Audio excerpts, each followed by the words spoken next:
Welcome back to Saturday Night Football on ABC, presented by the new windows. Beautiful night for football here in South Carolina. Florida State won the flip. They deferred. Jimbo Fisher will be on defense to start the game. He's down below with our Heather Cox. Let's go to Heather. Brent, thanks so much, Coach. They'll wait for you, I promise. Now, Coach, Florida State winless in its last 5 trips to Death Valley. What's the key to changing that tonight? Consistency. Play the next play, hit him one more time. And that's what streaks are made for, to be broken. And your quarterback, Jameis Winston, has been phenomenal, averaging better than 70% completion rate. Hasn't lost a game, but has only played in 5. What gives you the confidence that he can handle this atmosphere and this pressure? I know how he prepares. I know how he thinks. I know what's in his heart. I trust him with everything, and I know what he's made about it. Looking forward to it. Thanks, Jimbo. Back deep, the 2 best receivers for Clemson. Sammy Watkins, number 2, and Martavis Bryant, number 1. Remember a year ago in Tallahassee, special teams were a huge advantage for the Noles. So settle back, everybody.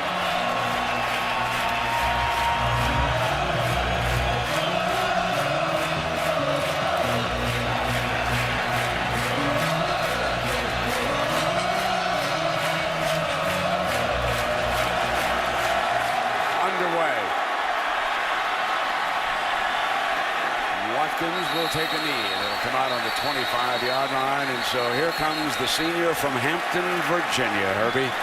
Taj Boyd, he's had just a wonderful career here at Clemson. Interesting just to watch him grow as a quarterback. 34th career start tonight. Such maturity, such a big factor tonight in being able to lead this team. And Brent, I said it in the open, we know he can throw the ball, but it's games like this where his feet become very important to the Clemson attack.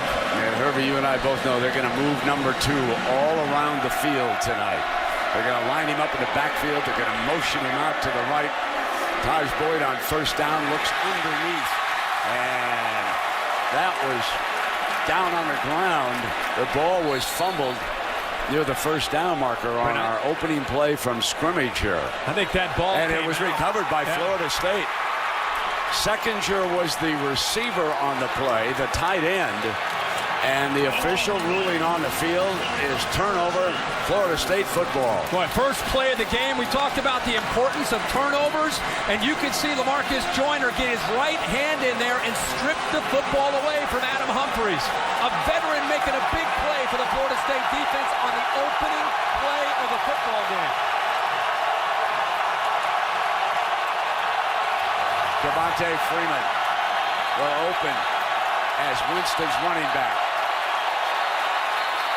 Now it has been stopped on the field, and they're probably going to take another look at this. On the field, there's a catch, then a fumble. The previous play is under further review. So our ACC crew and the very first play from scrimmage will go to replay.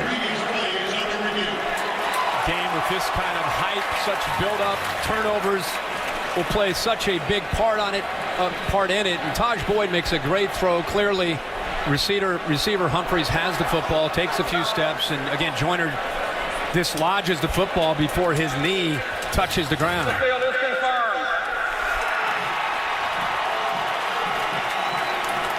The ball is at the Clemson 34-yard line for Winston and the Noles.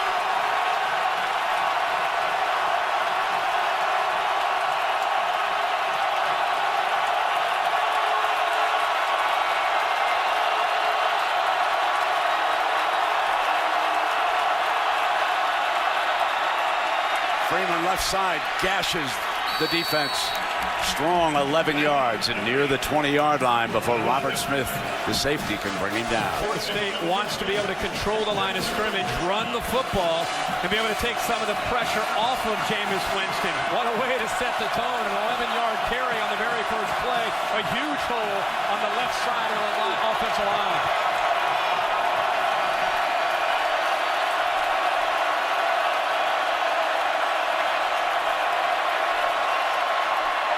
Freeman, not much doing this time. Battle for a yard into the heart of the Clemson defense.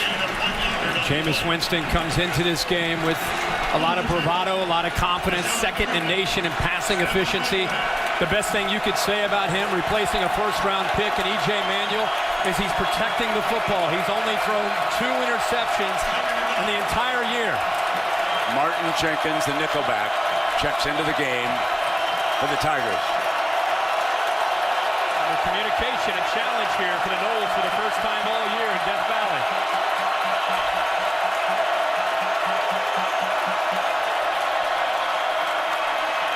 Winston goes up in the air, reaching for it is Benjamin. Touchdown, Noles. What a grab by Kelvin Benjamin.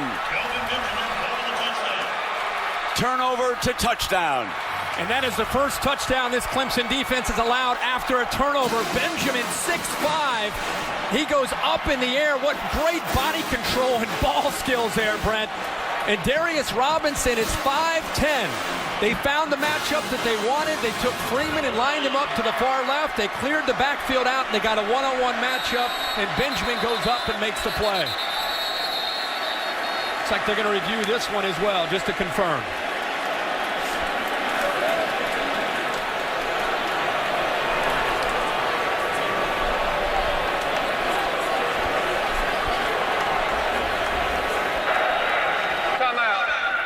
Clemson head coach is challenging the ruling on the field of a touchdown.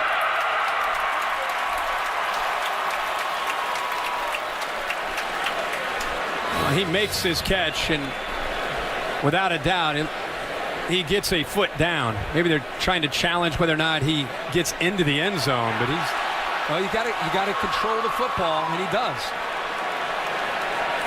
Finish the process of the catch. Like the call will stand based on the looks that we've seen there. He definitely secures the football. What a catch using his hands. The body control. Hits the pylon. The ball's across the goal line.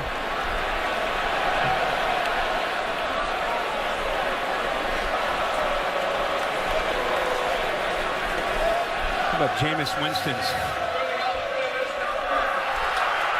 Clemson will be charged with their first timeout. Their final challenge for the ball game.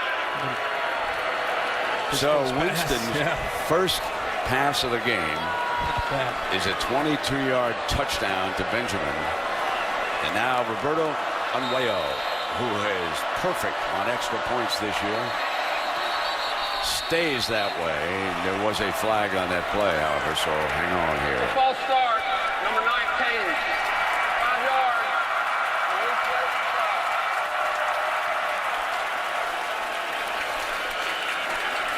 So that little step forward by number 19 cost him.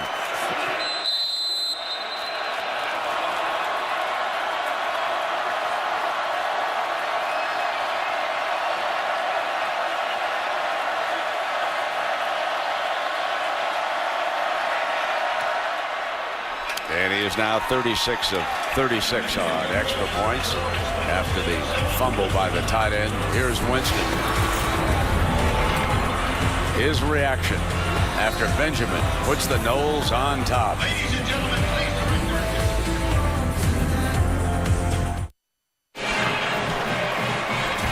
This telecast available in high definition, brought to you by Vizio. And our aerial coverage provided by Goodyear. Everything Goodyear has learned making tires that go the distance inspires what they roll into yours. Goodyear, more driven.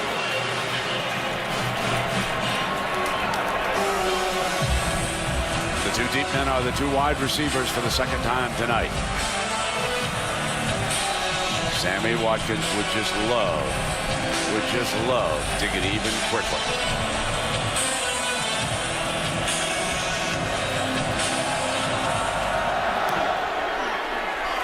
And here's his chance.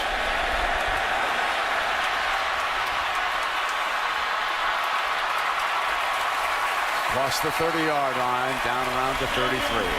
Then we go back to this touchdown. You have Benjamin right here, 6'5", and he's matched up with Darius Robinson one-on-one. He's just going to get to the outside. Now, what I want you to watch is the movement of the safety here.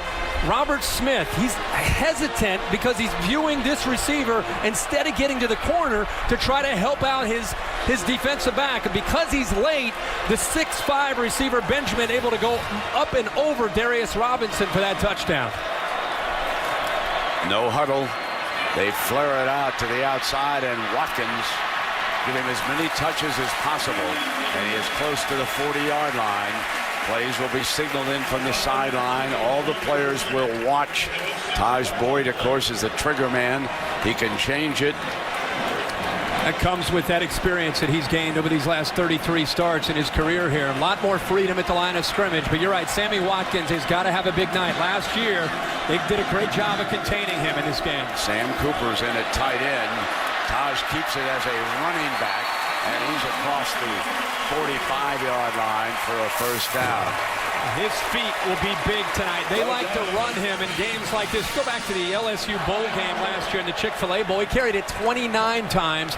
You have a feeling at the very least he's going to get 20 to 25 touches as really a running back trying to really affect the safeties of this Florida State defense. Roderick McDowell, known as Hot Rod, is the running back, pass protecting, far side, incomplete, and that was Matavius Bryant working deep. Well, Herbie, let's take a look at our Chick-fil-A impact players. We certainly talked about one of them. Yeah, we sure have. Sammy Watkins is going to be moved all around. They've got to try to isolate him, and Adam Humphries can make a lot of plays from the slot. Christian Jones, they'll move him around. They're going to put him at defensive end in this game. And LaMarcus Joyner has just amazing athletic ability. Last year, a safety, he's moved back to corner. And when they play with 5 defensive backs, and as they are right now, they'll bring him on a blitz. Second down and 10, McDowell's first carry.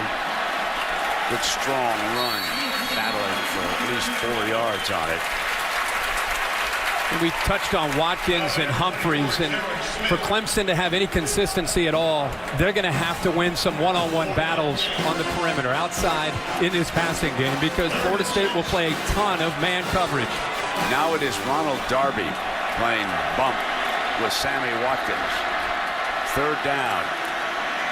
This the money down over the middle, incomplete. Terrific coverage that time by the Noles, and that was Telvin Smith, the outstanding Will linebacker. Telvin Smith shows blitz. He's lined up right in the middle, almost as a spy, and then he picks up McDowell, who slips out late out of the backfield, gets his left hand up to be able to knock that football away. Really good coverage there by Smith. Bradley Pinion and Kenny Shaw awaits the return here for the Noles. Beautiful high punt, fair catch. Shaw signals at the 12-yard line, and that's where he makes it, and that's where Winston and the Noles will have their second possession of the game. A turnover allows Winston to strike from 22 yards out. 7-0 Noles. Saturday Night Football presented by Windows. Brought to you by the new Windows. Wrangler. Nothing beats Wrangler comfort. Wrangler. Real. Comfortable jeans. And Liberty Mutual Insurance. Responsibility. What's your policy? Well, you know the start of the basketball season right around the corner. Last night, Little John Arena, Clemson's version of Midnight Madness. The 5th annual Rock the John event. Midnight Madness, you know the hoop season's here. Chad Abram and James Wilder, the power backs, are in right now for the Noles behind their huge offensive line. Here comes Wilder, gash on the right side. And Brent Venables has got to be very concerned, Herbie, because a couple of times there have been big gashes for the running backs. Yeah, how often do you turn on a college football game and see a fullback and a tight end in the lineup? Chad Abram that time leads the way, and this offensive line early in the game controlling things at the point of attack. They average about 315 pounds, this offensive line. It is a big one.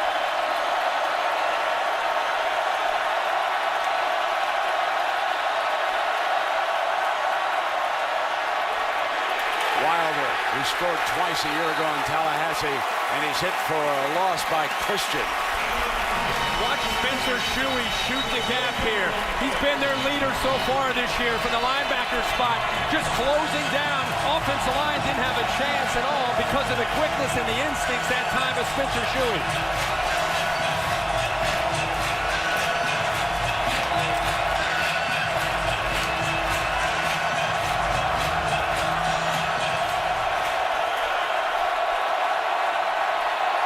Third and 6, and listen to the crowd.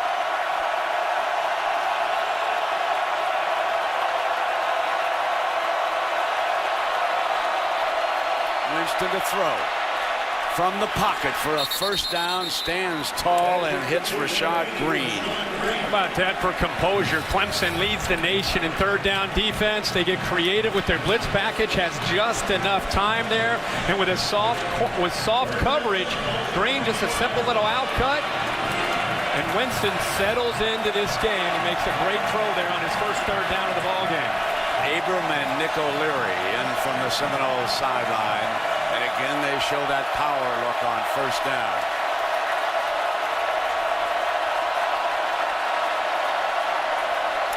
But they're going to throw out of it this time. Try to set the screen. Almost intercepted, and that would have been a pick six.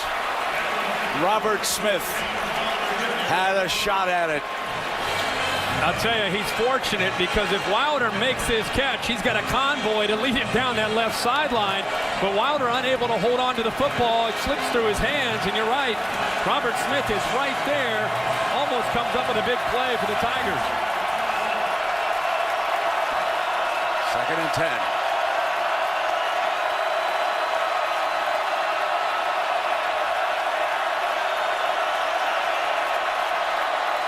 Pocket holes again.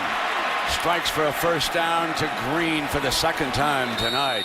And the offensive line is really holding that pocket firm so far. And keep in mind, Clemson, one of the best in the country at getting pressure on quarterbacks. The offensive line keeping the pocket clean and giving these receivers a chance to be able to execute against the Tigers. And at second level, Jameis Winston seems confident. We wondered how he would react in this kind of atmosphere. Right now, he looks like a quarterback who's been out here for 3 or 4 years. He looks very confident. That's for sure, and he's 3 of 4, Herbie. 43 yards and that 122-yard scoring strike. First and 10, and he'll keep him off balance. He's been throwing and running on first down. He comes back with Wilder, and let us check in down below with Heather. Well, Herbie, you're right. Jameis Winston is confident. Before the game, he said he's ready, and he said, no, I'm not nervous, adding, when you're in that huddle, they can't see nerves in you. Nervous is not even in my vocabulary when I'm on the field. If you're not confident in yourself, who else is going to believe in you? Guys, I'd say so far he's practicing what he's preaching. That's for sure. And give Jimbo Fisher an assist here. Doing a really good job mixing up the play calling, the formations, being very multiple, making it tough on Clemson. Freeman checks in. Play action to him. Back to Green on the outside. And Green makes the most of it. What we've heard this week is about Clemson's defense. It's a different year, their second year in this system from Brent Venables coming over from Oklahoma. They're playing with more confidence. They're attacking the line of scrimmage. They're getting more pressure on quarterbacks. We felt tonight we would really find out how much they've improved. And you know right now, their heads are spinning a little bit with the way Florida State's attacked them. They're going to come in with that jumbo look on 3rd and 2. Abram back in. Wilder, the power back behind him. O'Leary goes in motion. And they run behind O'Leary. And he battles for the first down. Strong run by James Wilder Jr. And certainly many of you, especially in the Tampa area, remember his daddy. He was a good one. It's sure nice to see him healthy. He is a different back. Devontae Freeman gets most of the carries. He has tremendous quickness, but when Wilder's healthy, he's a different guy. He lowers his shoulder and can pick up those tough yards, especially when it's third down and short. So the Noles have driven 36 yards already to the 48-yard line, with Wilder watching this from the sideline, and Freeman, the junior from Miami, back on the field. Watch for a play-action pass. They've been having so much success running. If those safeties start to cheat up, Winston will take a shot deep. It'll be the toss play with Freeman behind Abram with crushing block. And for 9 yards, they found something with the running game. Well, they are setting the edge, and the line is getting a tremendous push. And it allows the big fullback Abram to lead his way around. That time you saw Bobby Hart lead the way, 51, the right tackle. And when the right tackle makes a block like that, it makes it so much easier because the tailback doesn't have to worry about it until he's about 7 or 8 yards downfield because of that big fullback, Chad Abram. 7 running plays, 5 passing plays, keeping the book balanced so far. 2nd down and 2.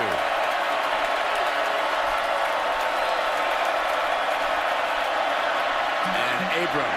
Well, why not? He's your lead blocker. You got to feed him a little bit. You and I love Give him that. some glory. Yeah, give the big fella a chance. It's 2nd and short. He's out there with his shoulders banging into these linebackers and defensive backs. Give him a chance to pick up the first down, a senior. Herbie, that's 6 first downs now in this first quarter for the Noles. 3 rushing and 3 passing. Again, mixing up their personnel groups. That's 10 plays alone on this drive for Florida State. And this will wear down a defensive front. Freeman in the backfield. Abram stays there as a blocker. Winston's going to throw. Under pressure, hangs it in the air. Benjamin battling in the end zone. And I'm telling you, he almost made a second sensational grab. Breland was with him every step of the way. But Kelvin Benjamin, wow. Yeah, the big fella gets downfield. You could sense that they were setting up for a 1st and 10 shot down the field. I thought it might be the last 1st and 10. They save it for this one. Pretty good coverage by Breland, other than he doesn't turn around and find the football, which allows the big fella, Benjamin, to almost have a chance to be able to adjust to it and make the catch.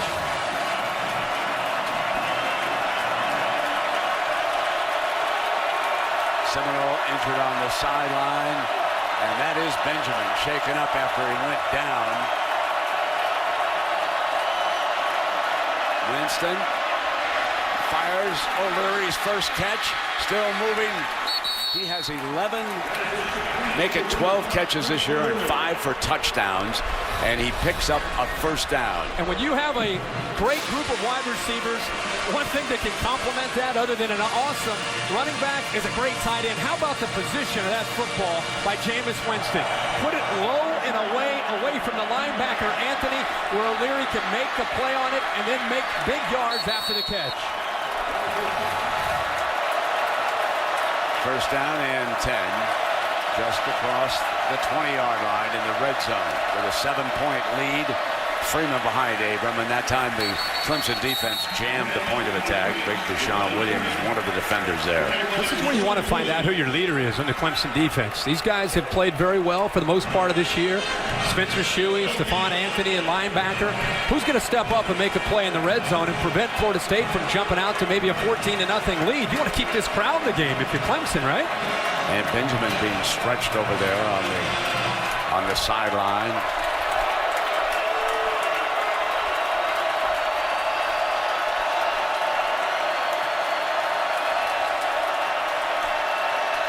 Winston fires in underneath, and it is complete.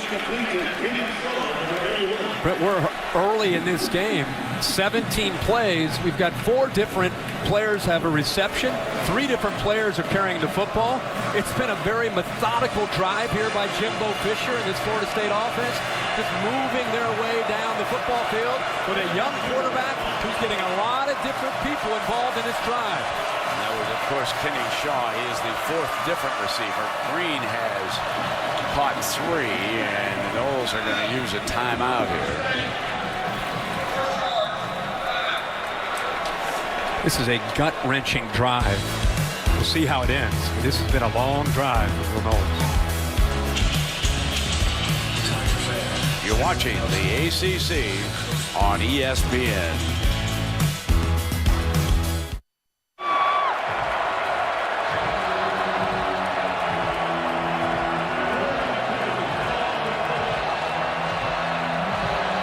Has been controlled by Florida State's offensive line, which sets up a very interesting, critical 3rd down and short early in this game.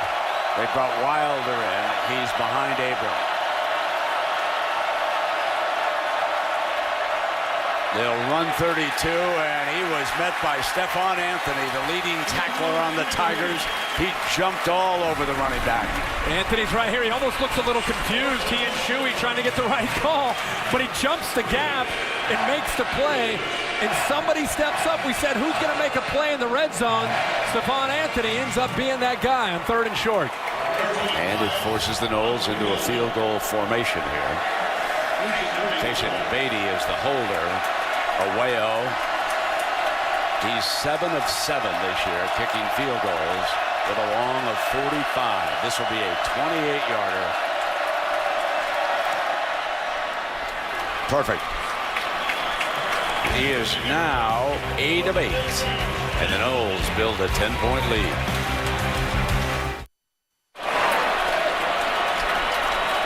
Florida State leads Clemson 10-0 as we continue the Dr. Pepper road to the championships. And the winner tonight will be very highly thought of when the first BCS rankings come out tomorrow night. And there's the freshman, Jameis Winston.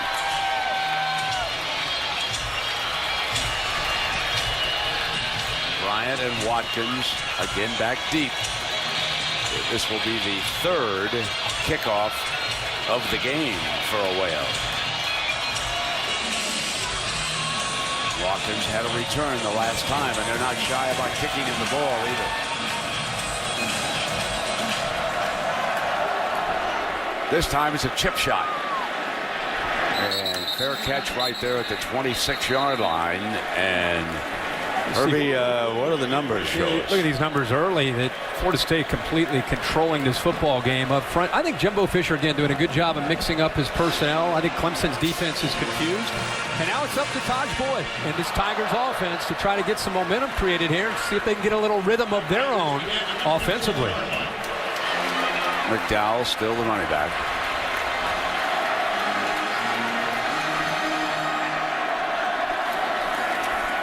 Taj Boyd, good runner. And he showed you how quickly he can seize that daylight. He's brought down by P.J. Williams, who then gives him a hand and helps him up. This entire offense is built around Clemson's ability to run the football. When they start to run the football with Taj Boyd and these backs and Sammy Watkins, it sets up their play-action game where they can try to get after these safeties and try to make them pay for it by coming up and run support. Dropped, incomplete, and that is Stanton's second jerk. Also Christian Jones, who they've moved from linebacker to defensive end. We saw, Brent, when we're looking at film this week, that they've made that move against Maryland, and they've had an extra week to get him more comfortable moving from linebacker down to end. They just haven't had that athletic ability from the defensive edge spot since losing the 3 top defensive ends from a year ago. And obviously they broke across, and Taj thought he had a free shot, so he threw it downfield.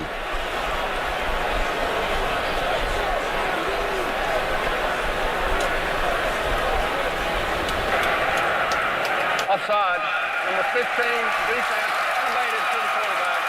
5 yards, still 3rd down. That's Mario Edwards, the young defensive end, very highly thought of, now a sophomore. He broke across. From the game you and I called last year between these two teams, the defensive ends that Florida State was blessed with, Bjorn Warner, who's in the NFL, Brandon Jenkins, Tank Carradine. Their top 3 defensive ends with tremendous speed are all playing in the NFL now. 3rd down and 1. And Taj Boyd keeps it for the first down. Taj Boyd running well, and Chad Morris telling us that we need Boyd to take off. Yeah. And the reason they like him to run in these kind of games is it gives them an extra man for Florida State to have to consider in the box, and also it sets up the pass game. And he'll take it middle wide open. Here's Watkins. They get him loose to the 45-yard line of the Noles, the safety Brooks, and now they're hurrying up on the first down. Here comes the up-tempo. Good quick read that time by Taj Boyd. Telvin Smith vacated the zone, and Sammy Watkins stepped right into it. They're going to keep it in the air, and fumble, scooped up into the end zone. Mario Edwards, scoop and score. Instant replay, we'll take a look at it, but the Noles are celebrating right now because the call on the field is touchdown all the way. 2 turnovers and 2 touchdowns if this one stands. We talked about these 2 quarterbacks. You have a young quarterback with a bright future and a veteran in Taj Boyd, which would avoid the disastrous play. Clemson already 2 turnovers, as you said, Brent. They only had 6 on the entire year coming into tonight, and already 2. And look at the leadership by LaMarcus Joyner. He is fired up. Instant replay says touchdown all the way, and Away-O adds the extra point. What a play by a veteran, LaMarcus Joyner, coming off the edge, off to the right. The blind side of Taj Boyd makes the play, creates the fumble, and big Mario Edwards scoops it up. Now remember, number 20, LaMarcus Joyner, has forced both turnovers in this game. He got on Seckinger on the first play from scrimmage, forced that fumble. Now he gets on Boyd, and he forces the second fumble. So the All-American from Fort Lauderdale, Florida, is off to a whale of a start here tonight. Had a great conversation this week with LaMarcus Joyner about this Florida State team and its leadership and the difference he feels with the brotherhood from the Florida State team. There's Jimbo, or Taj Boyd and Dabo Sweeney talking, trying to get this thing corrected. But yeah, it was interesting to hear Joyner say this is a different Florida State team, different brotherhood, different kind of leadership. They believe in one another. They felt they could come into this game and play well. So the last time they had the chip shot and the tight end Leggett came up with the tight end. Let's see if they challenge Watkins and Bryant deep this time as they build a 17-point advantage in the opening quarter because of 2 very costly turnovers. This time they're going to be penalized. Reminder now that you can get your NFL Sunday started tomorrow on ESPN, 10 a.m. Eastern, NFL Countdown.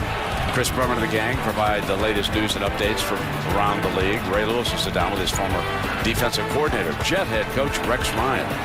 And before you set your lineups, catch fantasy football now at 11 a.m. on ESPN2 to get your team ready. That's all tomorrow morning. And here in Death Valley, it has become a little bit deathly quiet. And do the Tigers need something to happen positively for them to get on this scoreboard, trailing by 17 early. In the dirt. You don't see Taj Boyd make too many throws like that. This Clemson offense right now, this Clemson team, a bit rattled, being down 17 in this first quarter.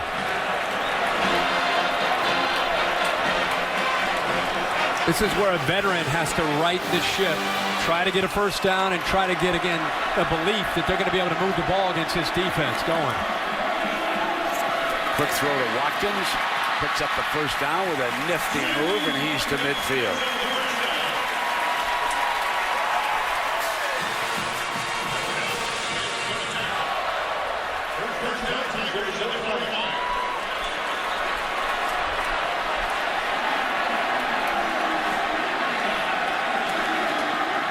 McDowell battles close to the original line of scrimmage. Brooks again coming up hard from that safety spot to make the stop. Before the ball was snapped that time, Florida State, they weren't disguising. They were showing their blitz. Surprised that Taj Boyd stuck with that play instead of throwing it out to the edge and the wide receivers.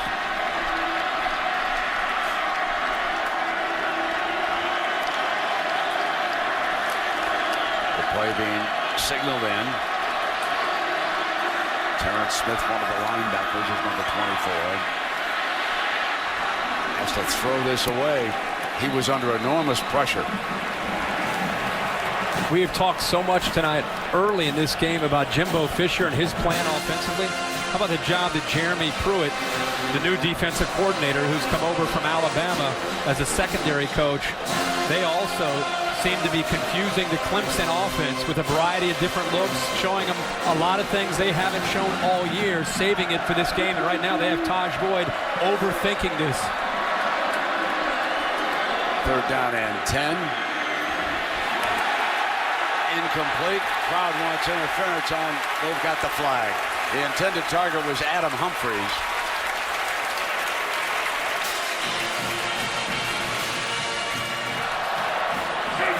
Pass interference. Defense. Number 20. The penalty is 15 yards. In the previous spot. Automatic first down. We've got him instead on the outside. Brent, he's playing over the slot as a nickelback and has contact with Humphries. Humphries still almost came up with that catch with a one hand.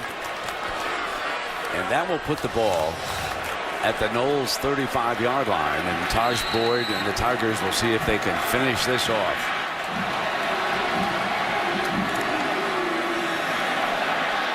McDowell breaks the daylight. And a few times we've seen a running lane for Roderick McDowell. Bounces out to the outside, and again, that's what Clemson needs to happen to get those Florida State safeties to have to respect that and open some things up for them in the pass game. Come back with McDowell for the first down.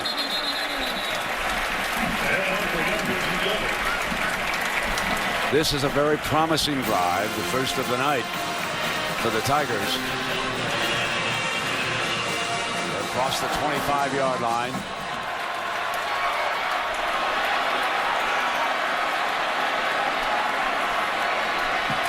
Brooks is the running back.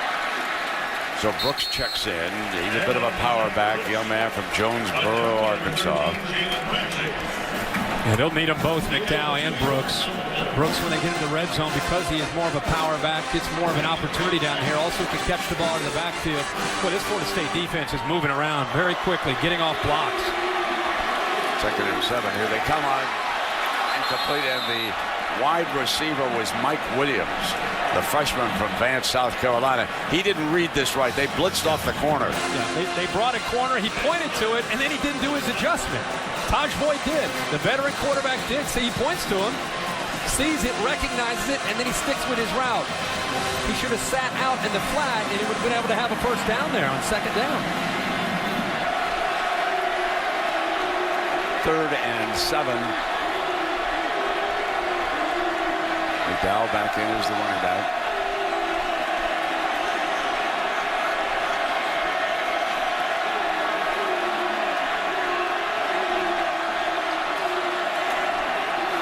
Moving the pocket to the right, looks back to the middle, and he's got his man wide open. Mike Williams comes back with him. And it is 1st and goal for the Tigers. Nice job on 3rd down of moving the pocket away from the pressure.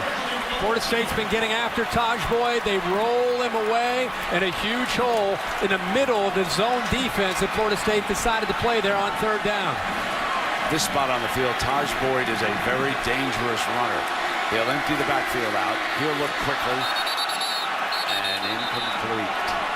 2nd down and goal coming up. Taj there, I think, just hurried it. Quarterback throws the ball low. We've seen him a little erratic. It's as much about his feet and hurrying the throw that creates that throw, whether it's high or low. He didn't have his feet underneath him, give himself a chance to make an accurate throw.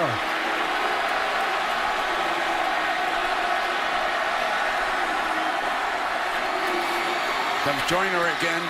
Flash, grabs it, got it, touchdown, Sammy Watkins. Joyner was coming off the corner. They're not afraid to blitz at any time or any place.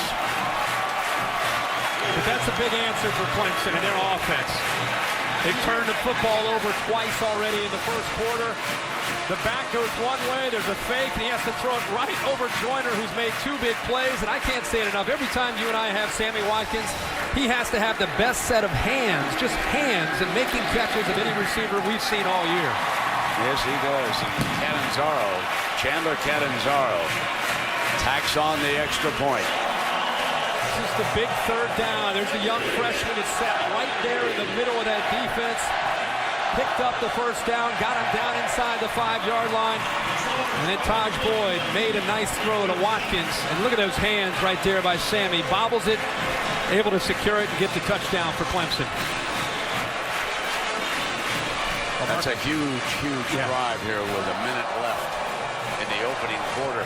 But the question, the overriding question for Clemson, can they stop Jameis Winston and this Florida State offense? While we were at a break, you could see Brent Venables and the defensive coaches feverishly writing on the grease board, going over as many things as they could, because I think there's been some confusion with all the different looks that they've had to see from Winston in this offense in the first quarter. Whitfield and Williams are back deep as the return men for the Noles.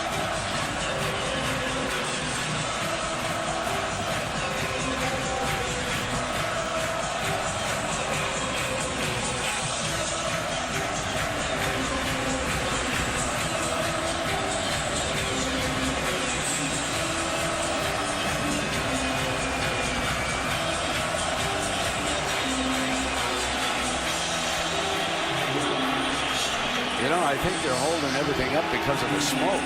After the Clemson score, you can see that it's hanging here in the stadium, and the referee down in the end zone is back there, and he's saying, let's just hold it up and see if this air clears a little bit. What was that NFL game where they were playing in the fall that way, the Bears and the Eagles? Philadelphia Eagles and the Chicago Bears. Couldn't even see them. The National Football League. John Madden was up in the booth, and he couldn't see anybody on the field for a while. Line drive kickoff. Williams has got it. Well, let's check in for our first update of the night, and here's Robert Ford. Busy day, Robert. And evening as well, Brent. Taco Bell studio update. Notre Dame has lost 5 straight games at home to USC, but Tommy Rees to TJ Jones. Notre Dame leading USC 14-10 at the half. It's out big. Brent. All right, Robert, thank you very much. We've still got 45 seconds left here in the opening quarter. And Herbie, I think you noticed that Abram was hurt on this kickoff return. Chad Abram, that would be a huge loss. He's had a huge first quarter. Play action. Winston going to take off. Showing you his athletic ability as he crosses midfield, and he's finally ridden out of bounds by Darius Robinson, one of the defensive backs. You know, he is not going to wow you when he pulls out of there. He averages about 7 carries a game, but he does enough. He does enough. He's able to make the defense, if they're going to spend too much time in man coverage, looking at the wide receivers and running backs, you got to remember that Jameis Winston can still make you pay for that. And again, the poise there to pull the ball down and take off and get yards to move into Clemson territory.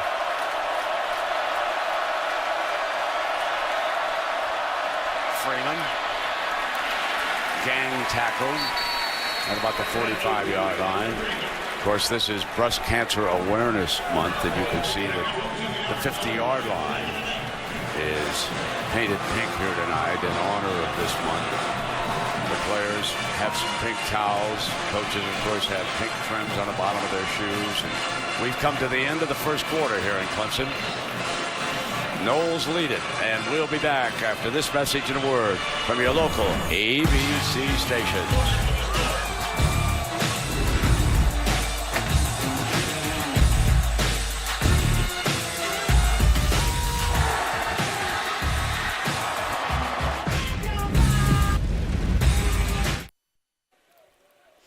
Welcome back to Saturday Night Football on ABC, presented by the new Windows.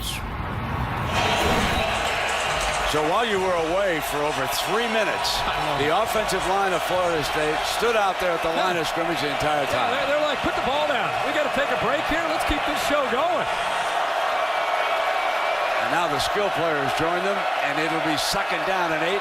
First play of the second quarter. Winston rolls the pocket to the right, That offensive line holds up as long as it could.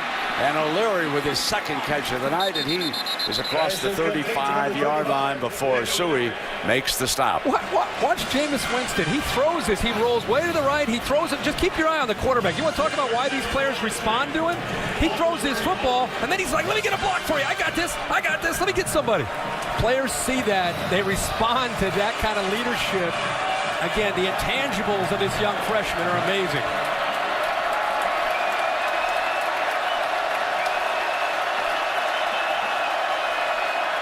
First down and 10. Under pressure, stands tall, picked off at the 15-yard line. Intercepted by Breland. Bashad Breland, a junior, and there's a penalty flag on the sideline. Hang on now. Irving, the lineman, raising his hands. Well, we've seen two miscues by Clemson's offense. And here's the first one for Florida State. It's hard to tell whether it's the freshman or his wide receiver here, Kenny Shaw. Kenny Shaw breaks to the inside and back to the inside. Number 70. And it makes it pretty easy for Breland to see the football thrown and make the interception. 15 yards will be added to the end of the run. Little miscommunication. Now watch this tackle. Watch here. That is a horse collar. That's a personal foul on Cameron Irving. That's another 15 yards, and it'll move the ball to the Noles 42. And the Tigers, who scored last to get on the board, they could be threatening again here. Taj Boyd keeps it, picks the middle, got 8 yards on a first down run. Taj Boyd now with 5 carries on the night. The reason you're seeing that, again, is because Florida State playing a lot of man-to-man coverage, wants them to be accountable for the quarterback and not just the running back in the run game. On second down, McDowell picks up the first down, and he crosses the 30-yard line of Florida State. A year ago, Herbie, you and I were talking. Clemson built a 14-point lead, and Florida State scored 35 unanswered points in the second half to pull away. They won at 49-37, and now reverse roles. Clemson's trying to come from behind.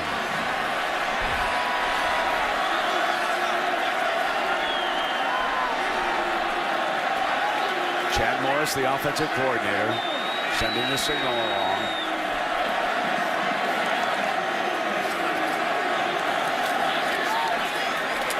Watkins seconds her to block, and Watkins lost his footing.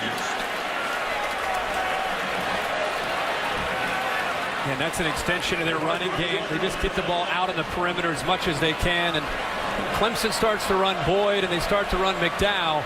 It puts a lot of pressure on these guys back here because they've got to make a decision on whether they're going to come up and run support because of the running of Boyd and McDowell, or they sit back off the play-action pass game. Second and 8. McDowell on the outside and somehow gets away from the defender, but not this time. Telvin Smith lassos him and finally wrestles into the ground. And Telvin Smith had him initially. Telvin Smith's one of the better tacklers on this Florida State team. He had McDowell for a big loss. McDowell fought out of it, but just couldn't get even back to the line of scrimmage. That's swarming Florida State defense. Even when you miss a tackle, there's 5 or 6 other white jerseys right there. Zach Brooks replaces McDowell. Needs 16 on this third down. Have to cross the 20-yard line to get a crack at the first down here. Taj Boyd will try to take it up on top. Looking far side, high, incomplete. And it is fourth down. Humphreys was the intended receiver.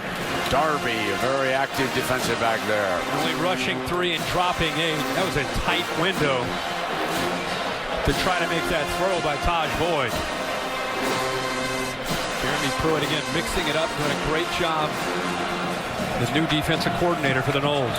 Now Bradley Pinion will attempt to pin the Noles back inside the 10. Kenny Shaw is back, standing exactly on the 10-yard line.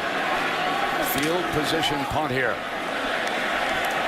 Fair catch by Shaw. He runs up on it and makes the catch around about the 13-yard line. Battle of the unbeaten, the ACC Conference. And you're watching Saturday Night Football on ABC, presented by the new Windows. The Allstate bus is with us here in South Carolina. And folks, it's time to enter the Allstate Ultimate Road Trip Sweepstakes. Go to allstatecfb.com for a chance at a trip that begins in New Orleans at the Allstate Sugar Bowl and then heads out to the Vizio BCS National Championship in Pasadena. Herbie, I know you're part of that promotion. I am. I'll be down in New Orleans watching the game with them and back out to Pasadena with you and the crew. We'll have a great 2 days there, a week. Florida State football leading by 10. Coming out from their own 13. Winston on first down, and it was stopped before the snap. Third snap. All start. Number 75 offense. 5 yards. Yeah, it's Cameron Irving, the left tackle. And Brent, you know the one name we've not called all night? That if you're a Clemson fan, you got to be wondering, where is he? Vic Beasley, number 3, who's lined up against Cameron Irving. Leads the nation in sacks with 9. So far has not gotten even close to Jameis Winston. You see number 3 on the left side of the defense. Now, of course, he would be on the right as you look down. Wilder is the running back. They're going to have to hurry the snap. They get it off. Wilder, nothing doing. Jammed at the point of attack. Big Deshaun Williams, though, we've called his name tonight. We sure have. It seems like the interior doing a better job of affecting things up front. It's the first time it just feels like the crowd is having an impact on the game and challenging the communication of Winston and his offensive line. In fact, Jimbo's going to call a timeout just to kind of regroup. That's their second one. 11 minutes and 52 seconds, please. And they put 5 more seconds back up on that clock. So when we take a look at the scoring here tonight, after a fumble, it was the Noles. They struck first on a 22-yard pass to Benjamin. They added a couple of field goals, and then, of course, Clemson scored. Saturday Night Football presented by Windows. Brought to you by Hyundai. New thinking, new possibilities. UPS. Let UPS put the power of logistics to work for you. And AT&T. Rethink possible.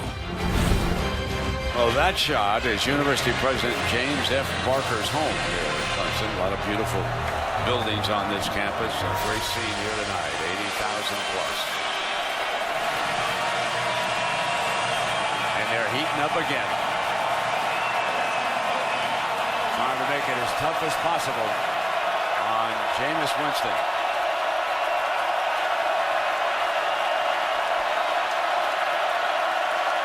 First and 15. Winston from his own end zone. Incomplete. Green was the target. Threw it too high, and Winston knows it. Interesting decision here for Jimbo Fisher. He's shown a lot of confidence in the young Jameis Winston. He's pinned back in his own territory here. Up 10. The last thing you want to see is a big mistake.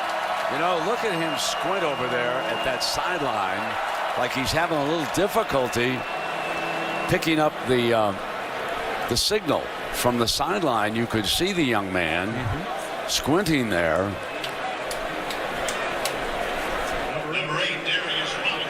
Now, Darius Robinson of Clemson, one of their starting corners, he's a senior, was shaken up on a play. And, of course, because he received medical attention, he'll come off to the side for at least one play unless they burn a timeout.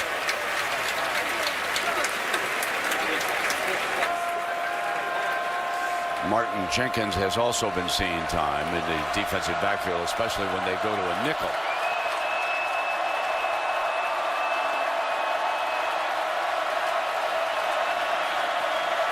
Second down and 15. Plenty of time left in the second quarter. Winston keeps it. Did not fool the defense. Travis Blanks, the safety from Tallahassee, if you will, making the stop. He's reading Vic Beasley, the defensive end, who collapses down. Right here, he's making a read. He comes down, so he's going to pull it. But a great job by the safety of filling. He doesn't quite have that explosiveness that some of these other quarterbacks around the country have when they pull it off of a zone read. I think Brent Venables holds the defensive end. Vic Beasley come down, make him pull the ball. We want to keep the ball in the hands of the bigger quarterback to make an easier play in the open field.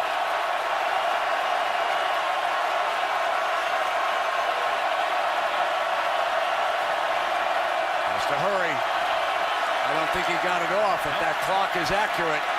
Going to throw far side, high, battle for the ball, and a catch made by Benjamin over there. They're calling it a catch. Delay a game. Indeed, that clock zeroed out. Delay a game.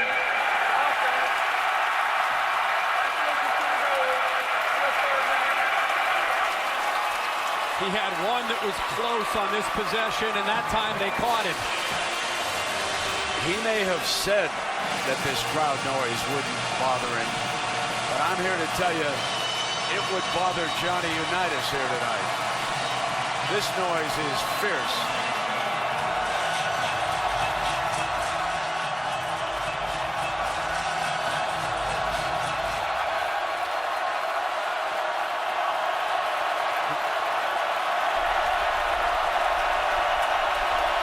Freeman is the running back alongside Winston on 3rd and 19. And they're going to be very content to try to pick up a few and then punt it away.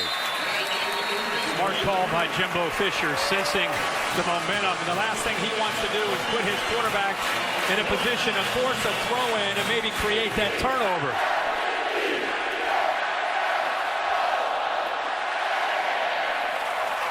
Kason Beatty trots out as the punter, and he'll be punted away from him, remember, from the Knowles end zone.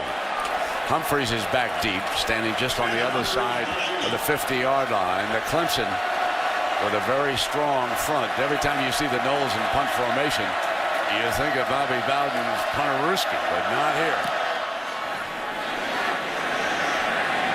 Fair catch at the 48-yard line of Clemson.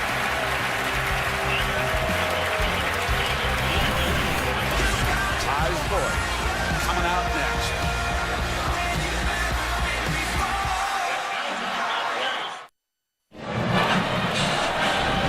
Clemson, South Carolina. Herbie, we take a look at our Pacific Life game summary.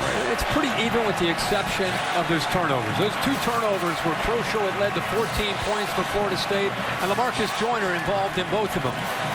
One other stat, though, that is one-sided. 6 penalties against Florida State and none yet against Clemson. And the crowd has been a factor. No question. Some of those penalties. Yep, you're right. Taj Boyd, pocket, holds, fires far side, incomplete. And again, a little miscommunication going on between receivers and quarterbacks here tonight. So much of this offense is predicated on the receivers and quarterback not only being on the same page, but adjusting your route based on the coverage that you see. And the quarterback and the wide receiver need to be able to see and adjust to the same coverage. If you read the wrong coverage or a different coverage from your quarterback, you're going to have misfires like that. 4 receivers, and on the boundary is young Mike Williams. Taj Boyd taking a look in that direction. Gonna go try to hit the freshman, and it was out of bounds. They think a lot of Mike Williams. He's 6'3". He's 210 pounds. He's from Vance, South Carolina. And keep an eye on this young man. They clearly wanted him over there one-on-one. Great ball skills, and with his size, he can go up much like Kelvin Benjamin and make plays for Clemson. Knowles keeping 7 in coverage. They're getting pressure by just rushing 4 and making Taj Boyd have to hurry. Some tight windows he's trying to throw into.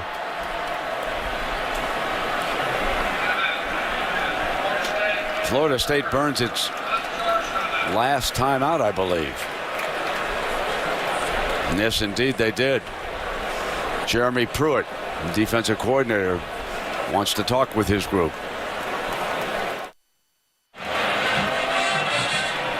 The the chase for the Sprint Cup heads to the Talladega Super Speedway, where anything can and does happen. NASCAR Sprint Cup Series, Talladega, presented by 5 Hour Energy, tomorrow 1 p.m. Eastern on ESPN. 9:49 remaining in the second quarter here in Clemson, South Carolina. 3rd down and 10 for the Tigers. Taj Boyd fires to the mark, and he's got it. Sammy Watkins got to the 1st down marker. Glad you said that, Brent, because that's the sign of a mature veteran receiver getting just enough, and it's going to be close. They're actually going to measure it, but good throw that time. Much better timing between the quarterback, Boyd, and one of his favorite targets, Sammy Watkins. Hey, Knowles are not giving these wide receivers much room to work at all. Look at that coverage. That ball had to be perfectly thrown, or he wouldn't have had a chance that time. Nate Andrews, a true freshman, there on the coverage.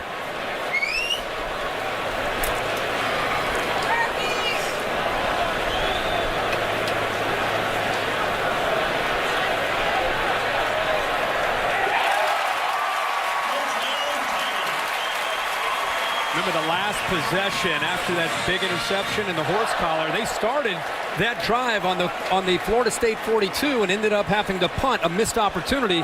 This time, another great opportunity where they start near midfield. We'll see if they come away with any points this time. Ball is on the Knowles 41-yard line.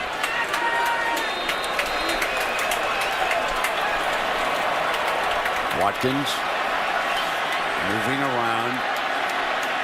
More of a difficult target. Play action with him, and that did not fool the defense. He was jumped by Christian Jones, the Mike linebacker. The guy who's fooled right now is Taj Boyd. Christian Jones right here. I think Taj Boyd had some weaknesses to the left, and instead he gets confused. You know, he's reading Christian Jones. If he comes down, he's going to pull it out. He faked down on the back and then came back to Taj Boyd. He misread that. Now that was Zach Brooks blowing a block to number 24. He's got to look in that direction. Incomplete. Telvin Smith, the defender there, big number 22. 32 tackles on the season. Taj has to be careful that even when he has time, because he's been hurried tonight, even on that, he starts to kind of get off rhythm, and his footwork gets messed up because he's hurrying even when he has time. I think Florida State's confusing him, and they're doing a good job of pressuring him. 3rd and 14, moves the pocket to the left, flings it incomplete. And they stop again, the Knowles, and that was young Andrews there.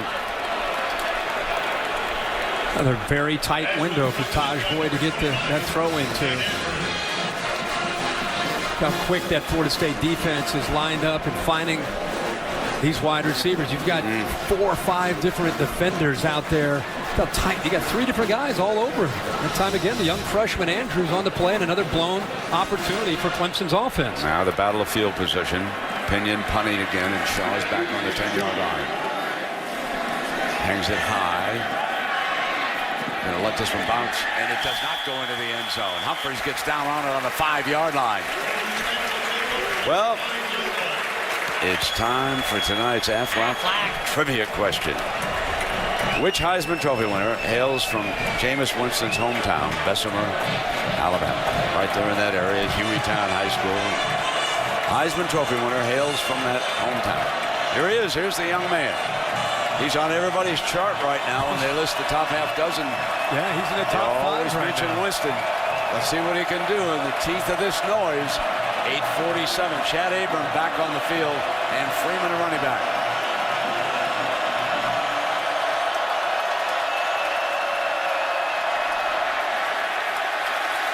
Freeman did the best he could. Now, this Clemson defensive front, last series where they had Florida State pinned, I think they just pinned their ears back and won the battle at the line of scrimmage. They've got to pin back again. You can see there on that 1st and 10. That's the most aggressive they've been. The last series and the start of this series with the way they've kind of pinned their ears back and been more of an attack mode. From the end zone, Fires complete to Green for a first down. Rashad Green.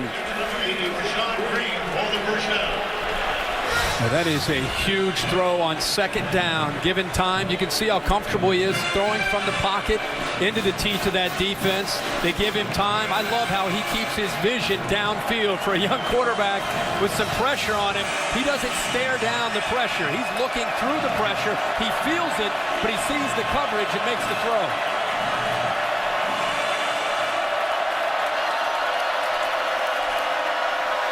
Quick pitch to the outside, Shaw, and they've got another first down. They get to the edge that time against Robert Smith.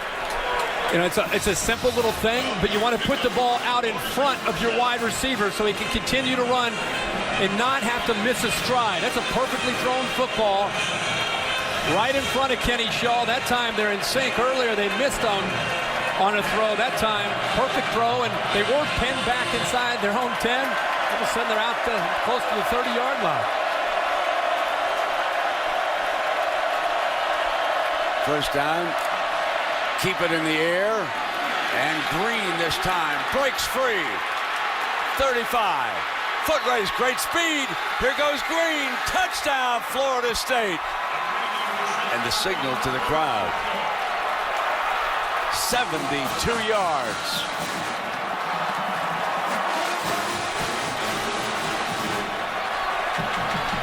Brent Venables brought a zone blitz where he brought linebackers and defensive backs, and he dropped defensive linemen in that area where a linebacker typically is in pass coverage. And out in space, the big fellas close to 300 pounds have no chance to be able to keep Green away from catching that football. Roberto Arroyo tacks on another extra point. So, Jameis Winston's longest completion of the season. And, folks, he's starting to move up those Heisman charts, isn't he? Watch the two defensive linemen right here who are going to drop back, and they brought pressure from the outside. The defensive linemen are 300 pounds. They try to confuse the offensive line. You see the two big 300-pounders in coverage. In fact, there's Deshaun Williams trying to make a play. Great job of picking up the pressure. And once he made that safety miss, nobody's going to catch Rashad Green. And Deshaun Williams is down on the field being tended to at about the 3-yard line. He was in on the extra point for the Clemson Tigers. And there is a very, very active defensive lineman. So while we've got a moment, let's check in with Robert Flores for an update. Robert? All right, Robert, thank you very much. And aerial coverage provided by Goodyear. Everything Goodyear has learned making tires that go the distance inspires what they roll into yours. Goodyear, more driven. Now, meanwhile, Alabama is pounding Arkansas, as long as we're talking about the SEC. I wonder if Brett Bielema misses Madison tonight. It's been a struggle in conference play. I want to check in the Associated Press top 10 because we are going to have some shakeups over here, all right? We're going to play a little bit later. Alabama rolling, as we said. Clemson in a dogfight. Buckeyes struggled, but they win in the end. LSU is down. Texas A&M lost. Louisville lost. UCLA lost. This has been a shake-up day. And we had one last week. South Carolina sitting at 12. They also lost. So it's survival of the fittest. Who's still going to be out there? Well, right now, Alabama with that big lead on Arkansas, Herbie, they'll be number one. You would figure that the Oregon BCS poll tomorrow night will have the number one, too. If Oregon beats Washington State, I know a lot of the mock standings would have them at 2, and the winner of this game more than likely sitting at 3. Well, the one thing about Clemson, if they rally and somehow win this game against Florida State, they've got an unbelievable argument, having beaten Georgia when Georgia was healthy in their opening game this season. And now they've played the number 5 ranked Florida State. Was Georgia about number 5 that night? Yeah, sure. They were 5. Yeah. So let's hope the big fella's able to return in the second half. Watkins and Bryant are going to be back deep. The Noles have built a 24-7 lead here with 7 minutes to go.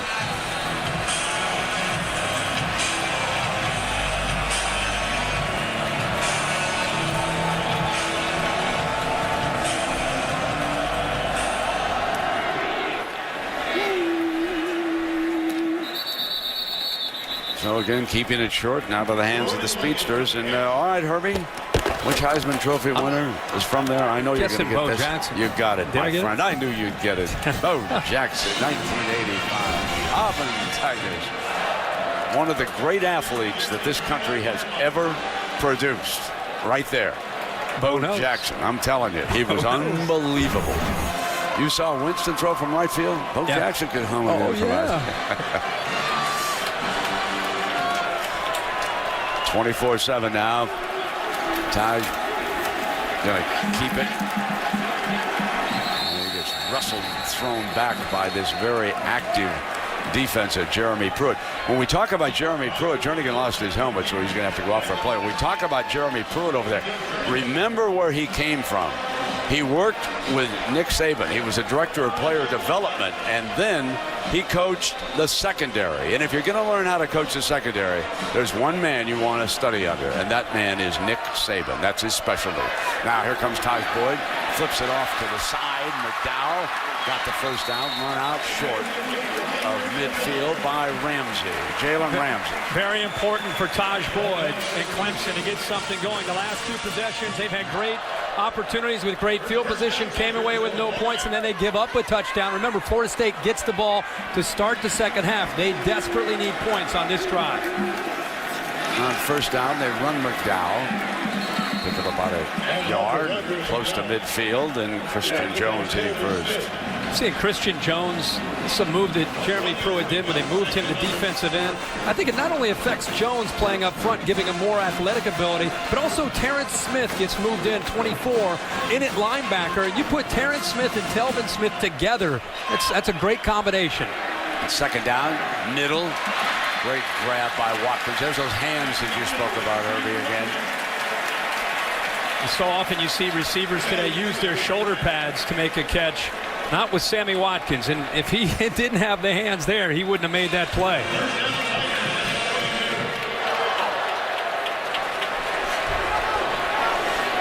Hopper, one of the wide receivers, off to the right.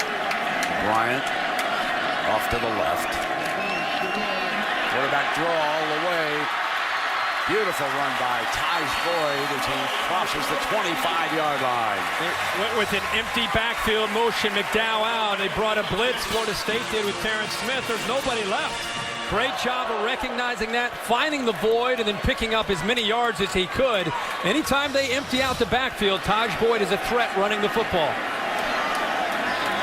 Zach Brooks in as the running back. Joyner is up on that edge, left side of your screen now. Lined up like he wants to come on this first down. They move the H-back over, and so Joyner splits to the outside. Come back to the middle, intercepted. Picked off by you-know-who. LaMarcus Joyner, who started this defensive look, lined up at the line of scrimmage, dropped off, went back, and made the interception. He now has forced 2 fumbles, and he has picked off a pass. What a night for LaMarcus Joyner. He's an All-American for a reason, and he feels that this Florida State team is different as far as his leadership. He is making plays, and look at his eyes. Talk about a guy that's focused. You can see a Florida State player running on the field there, DeMonte McAllister late. I'm not so sure that the Noles still didn't have 10 defenders, but another miscue and an errant throw that time by Taj Boyd. So Winston and the offense come back in. 5 minutes to go in the first half. Going deep down that far sideline, one-on-one, and trying to break Green, drew the penalty flag. The defender was holding on. Breland was holding on. He may have prevented a touchdown. We'll take a look at it on replay because that great speed was breaking free again. 15 yards. How about the call by Jimbo Fisher? Up 24-7. They get a big turnover. Why not take a shot? Clearly pass interference by Breland. I think he felt Green was about to get by him. He holds on, pulls his shoulder down. But I love that call. Jimbo Fisher, young quarterback. Why not take a chance there and try to get the ball downfield? Jimbo Fisher has been called impatient as a play caller. Tonight he showed great patience in the first half with balance. But every now and again with this great speed, he'll take it up on top as he did that time. Freeman is wrestled down. Incidentally, that pass interference was the first penalty of the night. First penalty of the night against Clemson.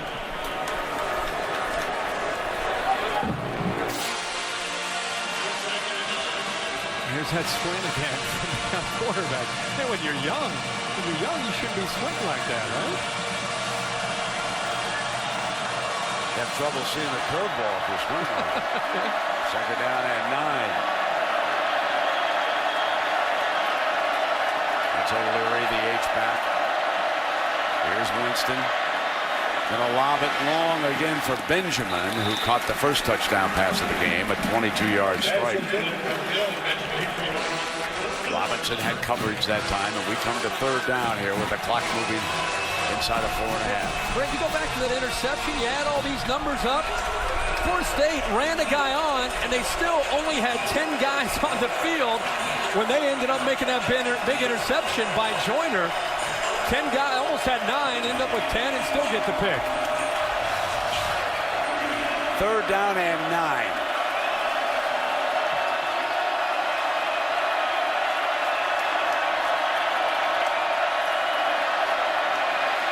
Winston, plenty of time, couldn't find an open receiver, on the move, chucks it beautifully to Green. Moving to the left, the toughest throw for a right-handed quarterback, and he made it look easy that time. How about the poise of his young quarterback? Third down, Clemson trying to get back into this game. He has patience, he waits for the play. You think he might scramble, a defender loses his wide receiver, Robert Smith, and he makes the throw for the first down. He's thrown for 194 yards already tonight. And Cameron Irvin continues his great job against number 3 Beasley, the defensive end. Now he picks up a double team from a back, Beasley does, and that pass was almost picked off that time by Robert Smith. So Boyd, they're changing his footwear. Let's check in down below now with Heather Cox. Brett and Herbie, we've seen a lot of empty out of Florida State. Might have something to do with the fact that their tailback, James Wilder, is out for the game with the concussion. Guys, this is a big loss. He had 2 touchdown runs last year against Clemson, was finally coming into his own after a shoulder injury this year. Look for Devontae Freeman and Carlos Williams in his place. Thank you, Heather. Bad break for the young man. Second down and 10. Here's Freeman. Freeman breaks free. And still battles across the first down line to the 35-yard line. Powerful run by Devontae Freeman. He's out of the Miami, Florida area. Just tremendous balance. Florida State has now called 34 plays in this game. 17 where they've run the football and 17 where they've thrown the football. Jameis Winston playing well, but let's give an assist to Jimbo Fisher with his preparation. It's been masterful here in the first half.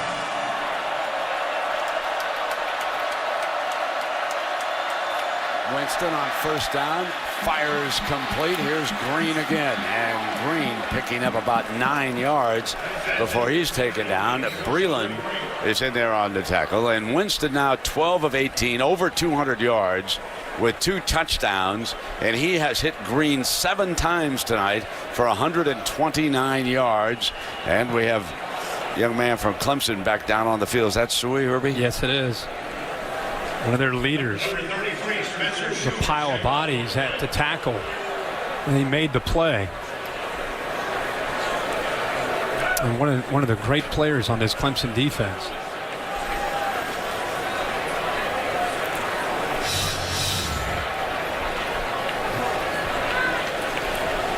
It looks like he got a leg whip right at the left, close to his left knee.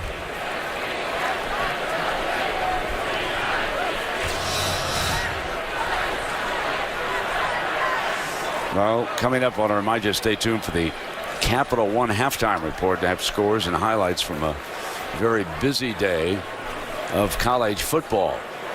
LSU in a dogfight with Ole Miss. They trail 24-17. Alabama rolling over Arkansas 45-0 is the count there. Notre Dame leads USC 14-10. And let's go down below and check in with Heather. Meanwhile, Brent, a lot of concern on the Clemson sideline for their quarterback, Taj Boyd. A lot of players huddled around him, as well as the athletic training staff. They cut off the tape from his right ankle and put on a heavier, more Velcro brace that'll provide more support. They do have that shoe back on, tighten it up quite a bit. A lot of conversation, though, about the future of Taj Boyd in this game. I'll keep you posted. All right, thank you, Heather. That is big, and we'll find out if he's able to continue to play. He's a gamer and a fighter and a fifth-year senior, so he's going to do everything he can to stay out there for Chad Morris and his Clemson offense. Looks like they're going to take Shuey into the locker room. This might have been the play here when he got that first down. Yeah, Herbie, the Noles, I want to bring up a point. They buried Maryland 63-0. Very, very impressive. But I think the key thing, they had a week off. Yeah. That gives you an extra week to heal up, get ready for Clemson, and they were really prepared here tonight. Both sides of the football in this first half.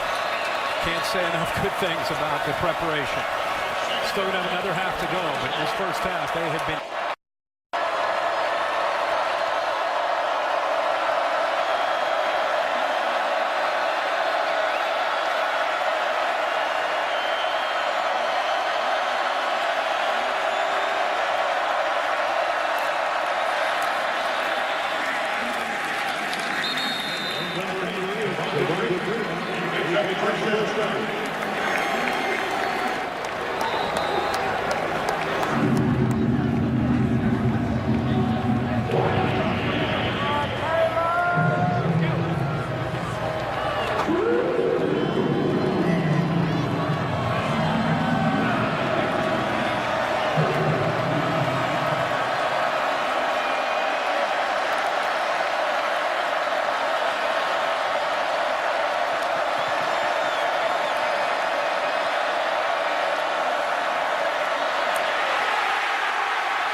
Welcome back to Saturday Night Football on ABC, presented by the new Windows.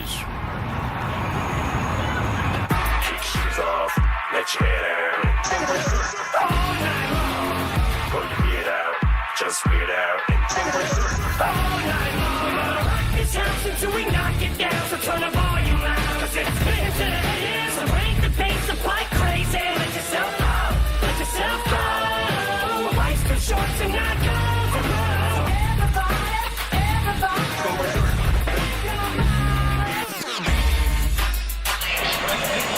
You're watching the ACC on ESPN. Top 5 showdown being dominated by number 5 over Clemson, ranked number 3, 27-7 is our score. As Herbie, we get ready to start the second half, and you know, Florida State won the toss deferred, so they get the ball to start. It is critical that Clemson shut them down on this opening drive. Well, they have to, down 20 points, and you need to get the crowd back into the game. They need to energize this stadium.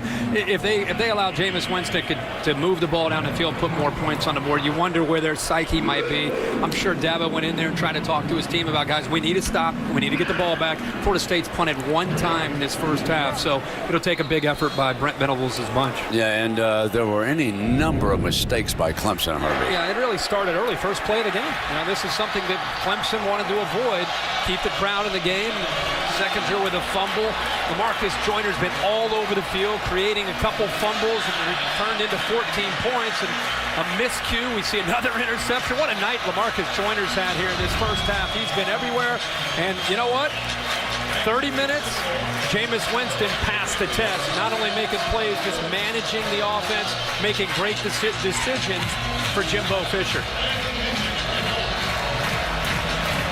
Williams and Whitfield back deep for the Noles to start the second half.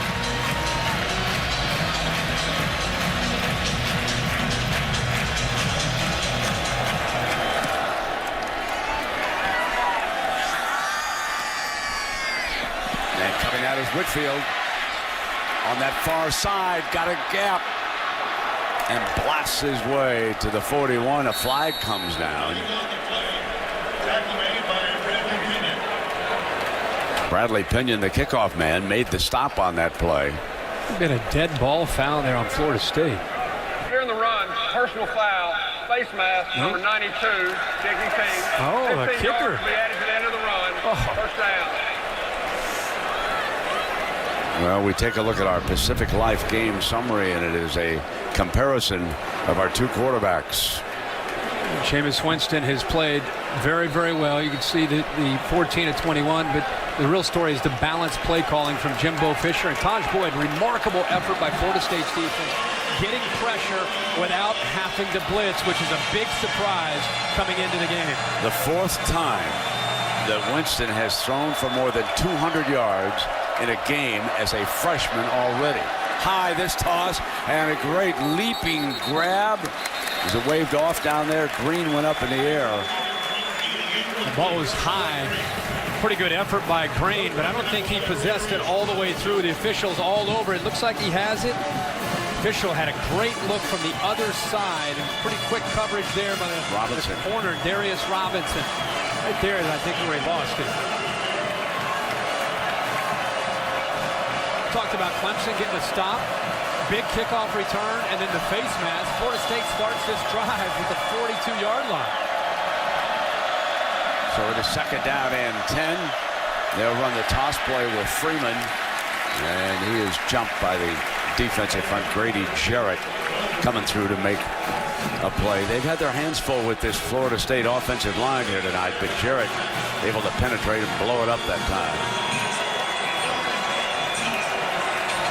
Big third down here. Let's see if Clemson brings pressure, if they rush three and drop people back into coverage.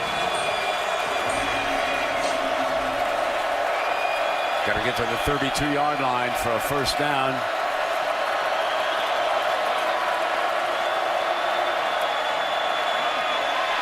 Fires, caught, first down. Benjamin breaks free, and he's into the red zone. The 16-yard line on a big third down strike by the precocious freshman. He has time to throw. He gets a little pressure off to his right late, but he steps into the pocket, and look at the soft coverage on third down.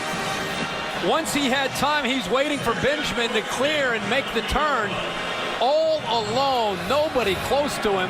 Great job of giving him the time there on third down. 4 of 4 now on third downs for picking up the first downs for this quarterback.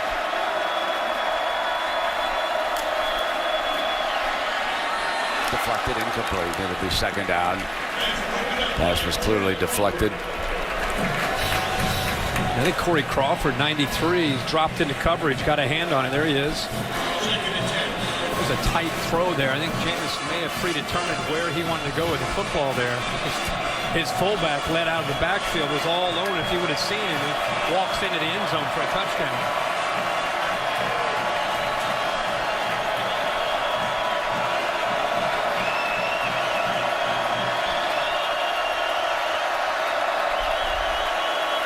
Second and 10. Incomplete. It'll be another third down. Remember, he converted his last third down. Breland was the defensive back, so this is a big, big play here for the Tiger defense. Third down when he's had to throw the football. Not only 4 of 4, but he's picked up 4 first downs. The Noles are 5 of 7 on the night. Remember, Clemson came into the night the best in the country at third down defense.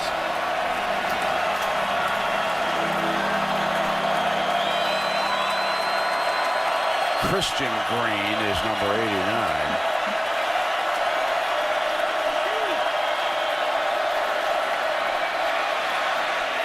Drop it off underneath. Touchdown, Rashad Green.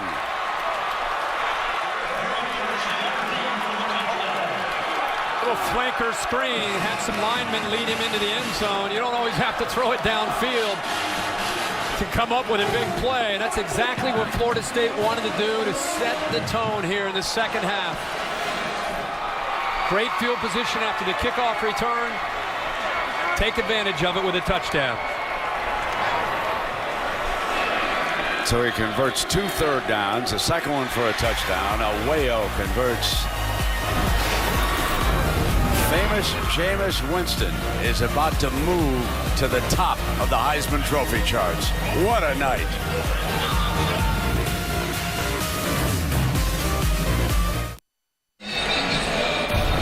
This telecast available in high definition, brought to you by Vizio. Jameis Winston with 3 touchdown passes on the night.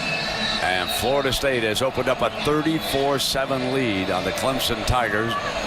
Rashad Green being stretched out a little bit over there on the sideline. As you said, he's tired from catching all of Winston's perfectly thrown footballs and then running. 8 catches, 146 yards, and a couple of scores. You need to catch your breath in there. Upset now. Watkins was trying to return it. And let's take a look now at this young man, Herbie, and what he's accomplished here tonight. Boy, he got off to a great start. How's this for your first pass of the night? Touchdown, Kelvin Benjamin, to kind of set the tone. He has been flawless tonight in his execution. Found Green. Green made a big play. And then he goes back to Green on the flanker screen, gets some great blocks downfield to lead him into the end zone. So I want to compare Johnny Manziel through 5 games with Jameis Winston. Folks, take a look at it. Absorb those numbers. Yep. The one thing he'll need at some point, besides tonight, is that Johnny Manziel Alabama game. Maybe it's the Miami game in early November. What's wrong with this one? Here comes one. You're beating up on the number 3 ranked team in the country. I know. Huh? But I mean, you still need another. You just got to keep building. You know, we live in that world of what have you done for me lately? I'm with you. I love the man. I love the kid. But I'm just telling you, based on the way people react, it's flawless. Well, the Miami Hurricanes will be ready on November 2nd. Tallahassee, Florida. Get your tickets now for that one, folks. There's a nice grab by the freshman, Mike Williams. See what Taj can do in trying to get his team still to believe that they can make a play. He told me that Mike Williams adjusts to that ball that's thrown back on the back shoulder fade as well as any of his wide receivers, even though he is a young true freshman. Here's McDowell. If you're Clemson, this game's not going the way you intended, you still have to show fight. You still have to be able to show this is a long season. You don't want this game to get out of control. See what kind of backbone they have here, what kind of character they have to try to fight back. One at a time, 4 touchdowns and some stops. McDowell, you got to get the first one, like you say, Herbie, close to midfield. This is where that leadership's important. They came in tonight thinking their tempo could be a factor in trying to be a bit of an equalizer up front in the trenches, try to wear down the more athletic Florida State defensive front. We've not seen that yet. Quick throw and almost picked. Doing a great job with Seckinger battling the defender. That's Telvin Smith on him. There are 2 guys on this defense that are just special. Telvin Smith and LaMarcus Joyner. Telvin Smith jumped that, and I think Taj Boyd stared down his receiver and made it a little bit easier. But I love the energy of the senior Telvin Smith and the senior LaMarcus Joyner. Clearly the leaders of this Noles defense. 2nd down and 10. Boyd's in trouble. Down goes Taj. Timmy Jernigan. How about rushing 4? And Timmy Jernigan right in the middle uses his hands to be able to just throw down the offensive lineman. Horton didn't have a chance. He grabbed him and threw him.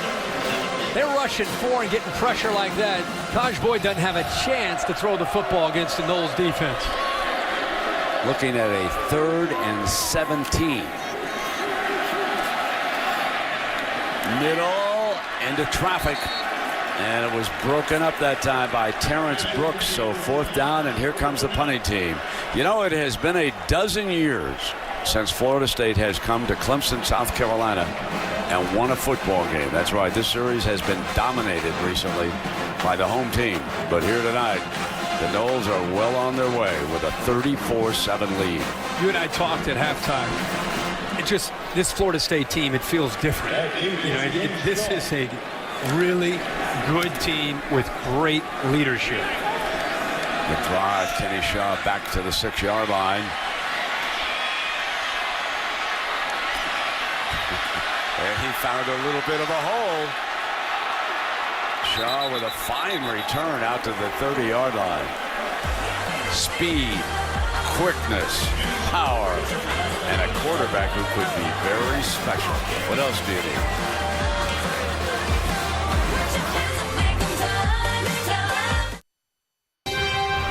Saturday Night Football presented by Windows. Brought to you by Nissan, premier partner of the Heisman Trophy. And Wells Fargo. When people talk, great things happen. Well, the Nissan Heisman House here in Clemson this weekend with games and fun for the fans to help get everyone ready for tonight's big game. And, of course, the Coaches Trophy presented by Dr. Pepper will be awarded to the winner of the Vizio BCS National Championship on January 6th in Pasadena. First BCS standings will come out tomorrow. We'll see how high Florida State will jump if they hang on here. Winston, pockets clean, deflected, could be picked off. And it falls incomplete. Spencer Sui, I'm not sure he could find it when it was deflected up there. Let's check it down below with Heather. Well, it seems that Florida State got Jimbo Fisher's message loud and clear at halftime. He told them, we haven't done anything yet. Be prepared to weather the storm. Clemson's going to throw everything at us. And Herbie, you were talking so much about the leadership. Well, it starts at that quarterback position. I've been amazed all night to watch Jameis Winston and watch the maturity and the leadership that he's showing, wise beyond his years, so vocal on the sideline, getting not only the offense but the defense involved. And I haven't seen leadership like this from a freshman quarterback on the bench in a long time. Drops it off to Benjamin, complete another first down. Heather, he told us this week, which I found interesting, he redshirted last year after all the hype. Usually these guys come in and they play right away. He said while he redshirted, on the defense, hit to the head, to a defensive player. That player is disqualified. The play is under further review. That's Breland, who has been ejected, and instant replay will take a look at this. They can't overturn the penalty. he blitzed and he ended up hitting the quarterback high. Winston, after he threw it, he's a defenseless player. See what the initial contact is. Yeah, they're going to throw him out for that. That'll hold up for the rest of this game and the first half of the next one. Yep.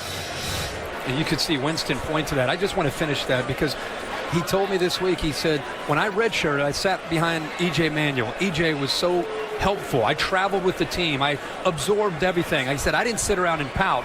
I really did everything that I needed to do to get myself ready to go. And I think it's paying dividends now. He's just a natural-born leader. Blitz comes from right out here. Oh, yeah. Like he even launched himself on this one. This one easy.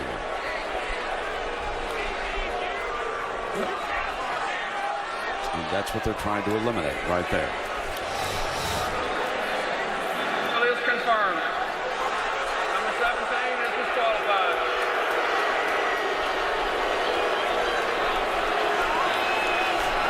Heather saying he affects not just the offense but the defense. He is a kind of a rah-rah type of guy. He's cheering the defense on, cheering the offense on. Breland has to head to the locker room.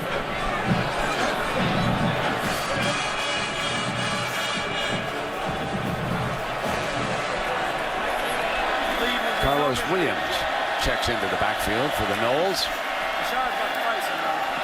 Catches a flare pass. Got a first down, and there's another flag. Holding, 54 offense, 10 yards previous spot, still first down. That's the right guard, Jackson.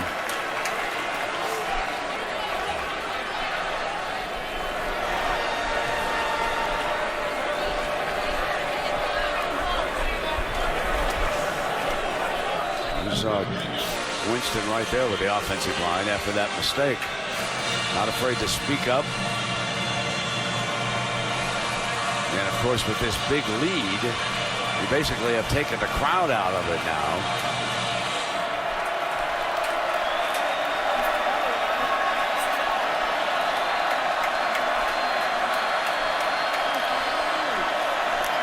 Beasley in pursuit. It was Beasley who chased him out of the pocket, and then he was brought down. DJ Reader cleaned it up, but watch number 3 get loose. Off to the left. First time tonight he's gotten pressure. He didn't bite on the fake at all. He and Jarrett also got in there before DJ Reader cleaned it up. Every time I say DJ Reader, I'm shocked to think that he pitches for the baseball team at 325 pounds. It's amazing. Can you imagine that big fella getting out on that mound? I wouldn't want to face him.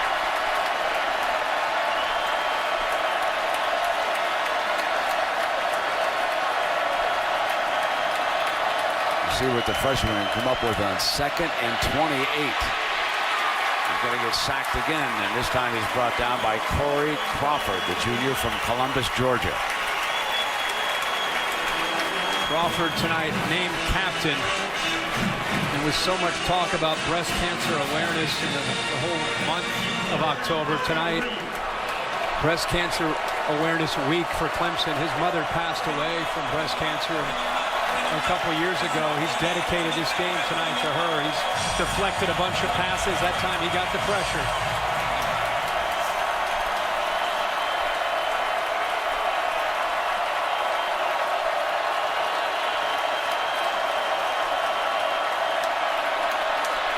Freeman to pick up a few yards. Beasley flashes that time. Throws the running back down, and the Noles will punt. Lined him up at linebacker that time, something that Brent Venables has not shown all year. And he showed pretty good closing speed for a defensive end playing linebacker. Right here, usually he's out here on the side, but I think he knew that they were probably going to hand it off on 3rd and long, but great speed. Made a couple plays on that series. He did indeed. First time he's flashed. Got his first tackle on that second one. Good pressure on the first one. Beatty in now to punt this away. Humphries is back deep for the Tigers. Beautiful punt. Drives it back to the 15-yard line, and here comes Humphries looking for an alley on the right. Got a block. 40, 45, midfield. Coming down the sideline and out of bounds. A fine return by Adam Humphries, a junior from just up the road from Spartanburg, South Carolina.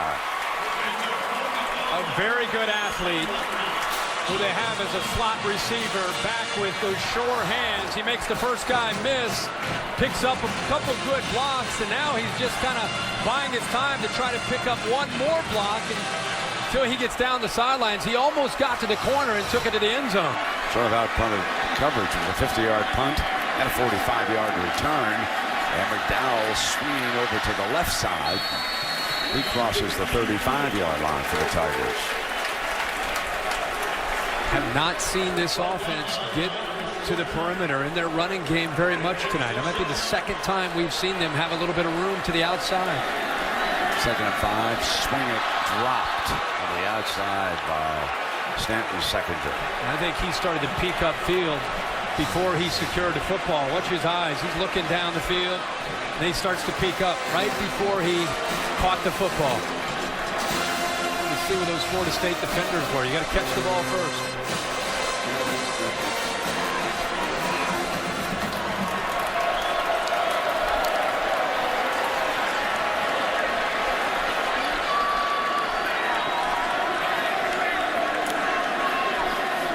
Third down and 5. They rushed 5. Almost got there. Incomplete, intended for the freshman Williams.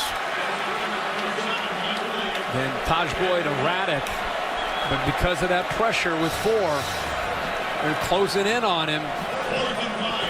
Mike Williams could have made that catch for the first down. Sammy Watkins was challenged by Chad Morris, his offensive coordinator. All the receivers were about, hey, last year we got beat up in Tallahassee. They're getting beaten up again tonight. Need 5 yards to keep this going. This is a 4th down. Taj to the right, fires, intercepted. Picked off by Darby. Ronald Darby. shaken up on the play as he's tackled after the interception. Brent, I happen to be watching him. He baited his throw the entire time. Watch him out here. He's just waiting, and then steps in front of it. It was almost like, he'll throw it, he's open, baited the throw from Boyd, and then stepped in front for the interception. And the trap was closed. You're watching the ACC on ESPN. Florida State builds a big lead.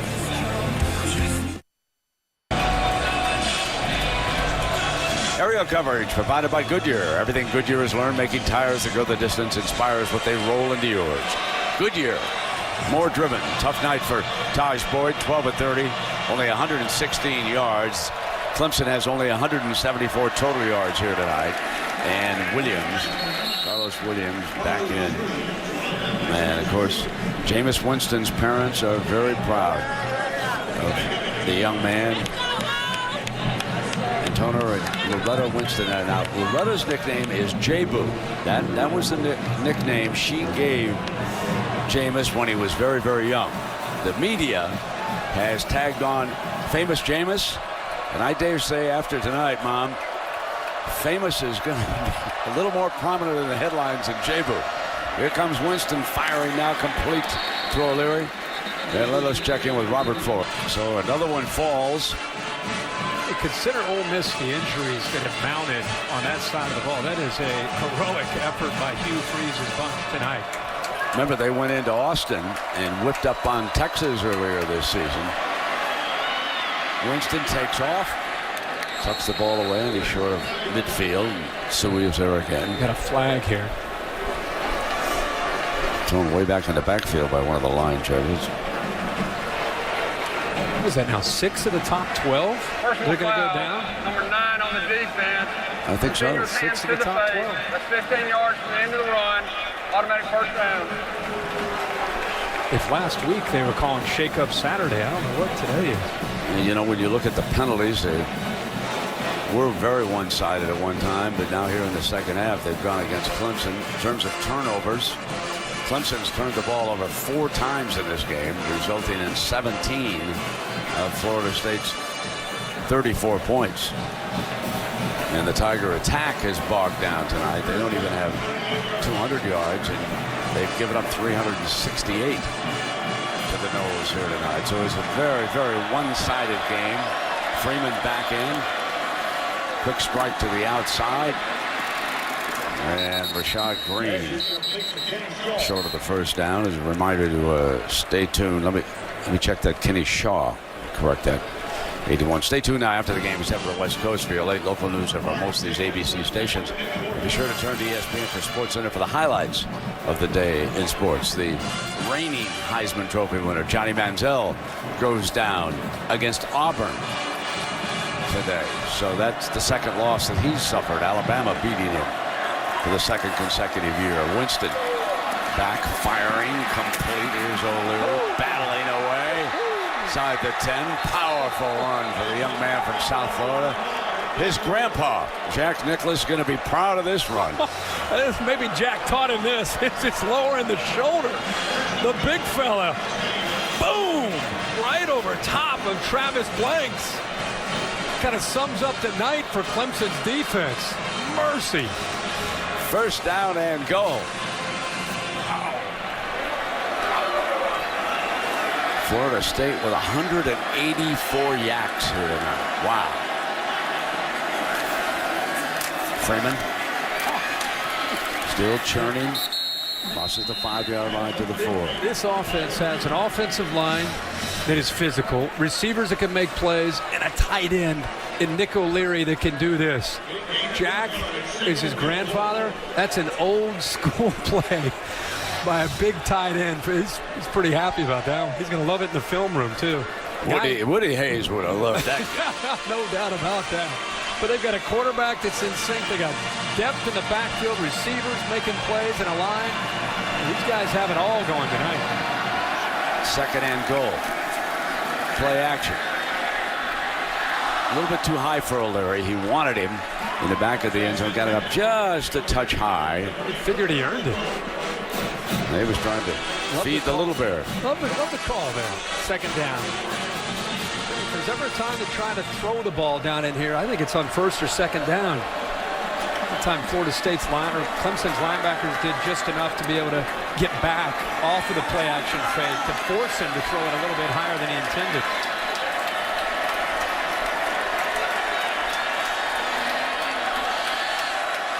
Beasley trying to get a jump.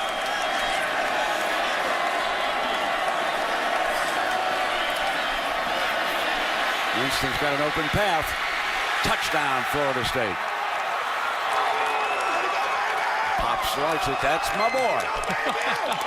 Oh, baby. If he likes that one, wait till he sees the entire night. What a great play and a simple play, but Winston, how comfortable is he in the pocket? We've seen him do that throughout his brief career this year. And that's another example. Instead of trying to step outside, he just steps into the pocket and finds a lane to get into the end zone. A whale. So it has been a night of nights for Jameis Winston. Thrown for 339. 3 touchdown passes and 1 rushing touchdown. And Pops loves every second.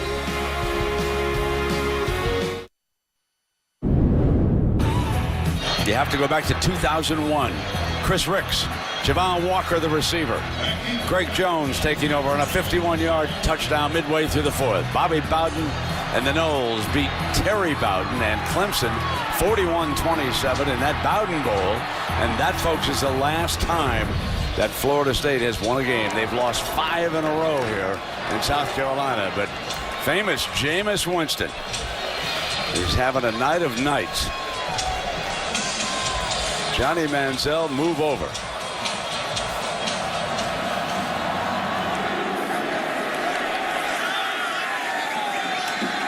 That's Watkins coming near side, out of bounds, shy of the 20-yard line. And this week on ESPN's Monday Night Football, Adrian Peterson of the Vikings will take on Eli Manning and the winless Giants. Coverage begins with Monday Night Countdown at 6:30 p.m. Actually, I'm looking forward to see what John Gruden has to say when he breaks down the Giant tape and talks about Eli Manning's interceptions and things like that. I'm really looking forward to what John... I know he's going to break it down. I know he's going to talk about it. I'm going to be there. I can't believe, Herbie, that the Giants are winless this year. I just don't understand it. Got to be the biggest surprise in the NFL. I think so. And that's Martavis Bryant. I believe that's his first catch of the night. That's indeed his number 1 catch. He's only been targeted a couple times. He had 1 go off his hands. These corners from Florida State have shut down all these receivers. Power with McDowell. I think what they've done is they've taken away anything downfield. Taj Boyd only 1 of 9 on throws of 15 yards or longer. They've forced everything underneath, and they've been able to dominate at the line of scrimmage. Yeah, exactly. Now that's what it's been hard for him to get downfield. Yep. Because they haven't given him that much time. I'm impressed with what Pruitt has done. There's a nice run by McDowell out close to good. I'm very impressed with what Pruitt has done in adjusting this defense. And Mark Stoops have done a good job here. Yeah, and they're doing it in a very different way. Taj Boyd's numbers tonight, that's one of the worst games that Taj Boyd's had in his career. And he's a veteran quarterback. He's been under pressure from this defense. Telvin Smith again. Telvin Smith's a safety playing linebacker. He talked a lot this week about the love that he has for this team. You can see the way he's playing tonight. Yeah, there was one moment that I haven't mentioned about the Noles that I've got to applaud him. When Clemson was coming down the hill and everybody was excited and the Noles were coming out on the far side, they did not come out. There was no trash talking. They went over to their sideline, got ready for the football game. Yep. This is a business trip for Florida State. A lot like Alabama's approach. Taj Boyd taken down by Christian Jones is in there. Christian's had a big night. Herbie, you like him? I like how they moved him to defensive end because of the loss of the powerhouse defensive ends that they had a year ago, and Warner and Jenkins and Carradine. They moved him down, and I think he's only going to get better as the year progresses, where they put his hand on the ground and give him a little bit more pressure off the edge. But their entire front four and rotating bodies in is playing so well. Taj keeping it, trying to get that first down. And there's a penalty flag thrown near midfield on this play. Holding 58 offense, 10 yards from the spot of the foul. That's the center, Ryan Norton. He locked up Telvin Smith. Telvin Smith is 6'3", about 218 pounds. You don't see a lot of linebackers in today's game at 218 pounds, but he has a tremendous amount of toughness to go with that 218 pounds. It allows him to play in the trenches in the middle of that defense. That jersey says, I've been playing big boy football. I want to tell you that. Here's Taj. Taken down again with that constant pressure that has been coming his way. He just hasn't had a chance. And that's just rushing four guys and getting that kind of pressure. That's very, very unique and different. Usually it's a wide array of zone blitz and man pressures. They're just rushing four and getting there. Tomahawk chop with the Florida State faithful who have traveled here for this game. Kenny Shaw fumbled it, but there's a penalty flag. Let's see if they gave him enough room to field that. Okay, Kenny Shaw was back, and the flag came flying. It seemed to be a lot of bodies down there. And let's see what the call is going to be here.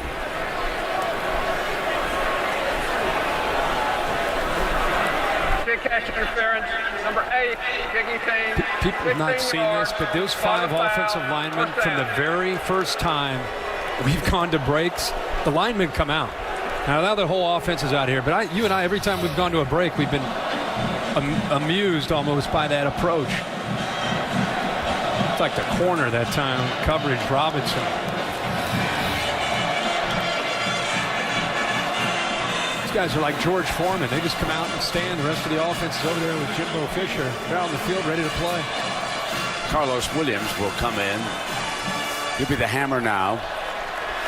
You would expect Florida State to attempt to go to work on the clock. Matias, number 70. Ball start, 70, offense, 5 yards, still first down. I think that's part of the reason they moved Carlos Williams over from safety over to running back.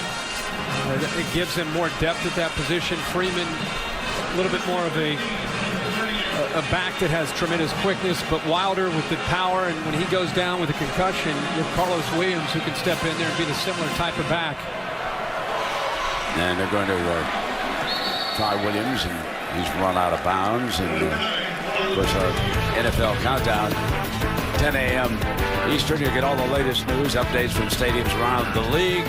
Ray Lewis going to sit down with Jet head coach Rex Ryan. And then before you get your lineups, catch Fantasy Football now at 11 a.m. on ESPN2 to get your team ready. Freeman checks in as the Knowles running back here.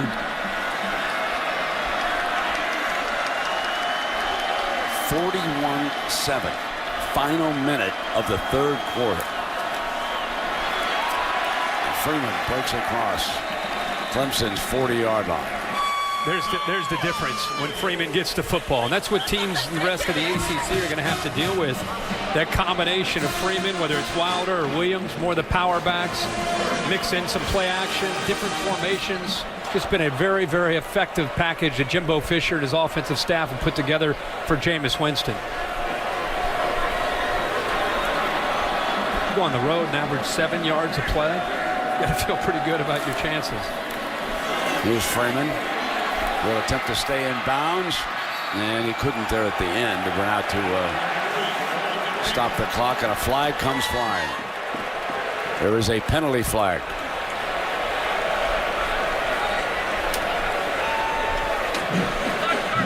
After the player was out of bounds, personal foul, late hit, number 27. That's 10 penalties now, Brent, going back to what you were talking about earlier. Yeah, Robert Smith incurs that penalty, and Knowles are threatening again here. About that block by Nick O'Leary, the tight end. We've seen him make some catches. This time, he just kind of sets the edge at the top. Look at that block on Shaq Lawson. That's what allows the big fella Trey Jackson to get around the corner. The block by O'Leary was key there.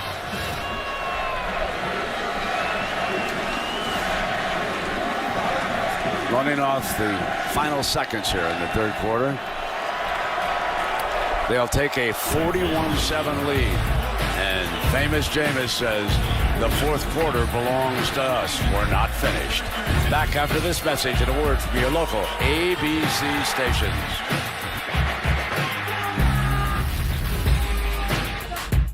And as you look down on our scene, it has been a Florida State beatdown here in Clemson. 445 yards of offense to 200 yards of offense for the Clemson Tigers. Freeman and Williams in that backfield as the Noles are threatening again here. The first snap of the final quarter. Freeman on the sweep, and he is out of bounds around the 7-yard line. Another penalty flag comes flying. Holding, 52 offense, 10 yards, still first down. That's Brian Stork, the center.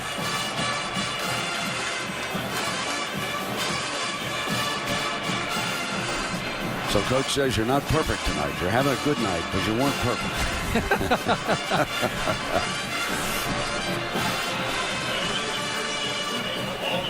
I love to see his eyes there of disappointment. You know, here they are 41-7, and he's discouraged and disappointed there. They still are competing.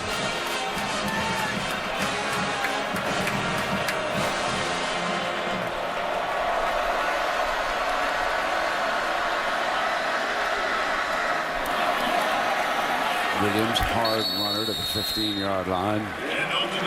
Some guys, all these years you've covered this, and I know for me, there's some guys that just you almost feel like they're born to do this. You know, and Jameis Winston feels like that.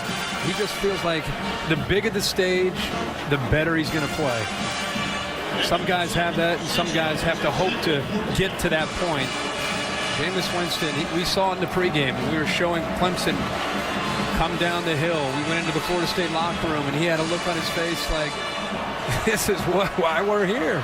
Let's go do this. We're not leaving without a win. And those players were looking at him like he was a fifth-year senior.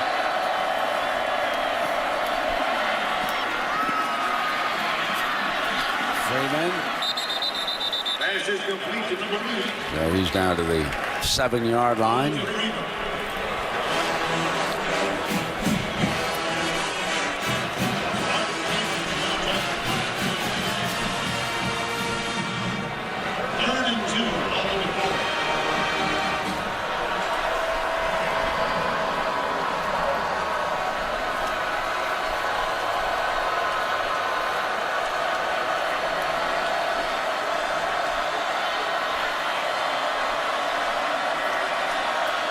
Bringing the clock down.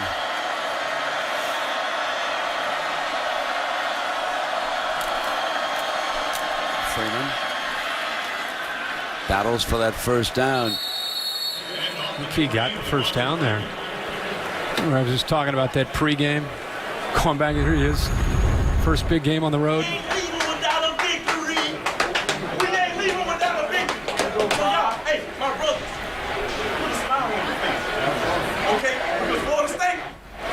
If we gonna do it then, we do it big. Let's go, baby. Let's fight. He looks terrified. Nervous. Woo. I mean, it's like he knew something that no one else knew. I want to thank Jimbo Fisher and the entire coaching staff for allowing our crew to put a camera inside their locker room prior to the start of this big game, okay? That's a wonderful, wonderful thing that you convinced them, Herbie, that it would be good. And as far as I'm concerned, there's your first Heisman moment right there. Yeah, no doubt about it. You know what? The look in his eyes said it all. That was pregame. And when he walked into this stadium, when he got off the bus, he had the big smile on his face. Yeah. Acted like he didn't have a care in the world, and he's played that way here. It's like Jimbo's going to get a timeout here. know, those Alabama teams, you know, they always coach. Nick Saban, we always kind of kid. In the national championship, he's up by 20 or 30. He's coaching in the last. Jimbo, exact same way. Well, we're going to take a look at our Pacific Live game summary, and we're going to start with Winston's entry. First time in his stadium. 3 versus 5. Am I nervous? First play of the game. Touchdown after a turnover. Oh, yeah, I can run it in, too. Yeah, he's pretty much done it all. And then on the other side of the ball, let's not forget about this Florida State defense. They have been all over Taj Boyd. He's 14 of 32 on the night. Getting a lot of pressure, created the 2 turnovers. They turned those turnovers into points early. What a great game. Big-time game by LaMarcus Joyner. Created both of those early turnovers, and Florida State really hasn't looked back since the early part of the game. And that was a good scoop and score for young Mario Edwards, who dashed in. Yeah. We've had some defensive linemen the last few weeks score a touchdown. We have.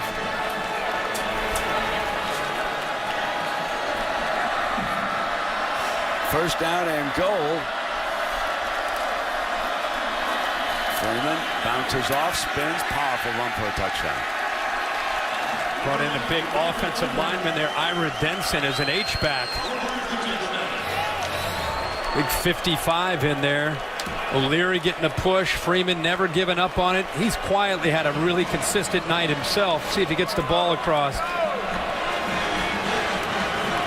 Looks like the knee touched right as it was crossing the plane.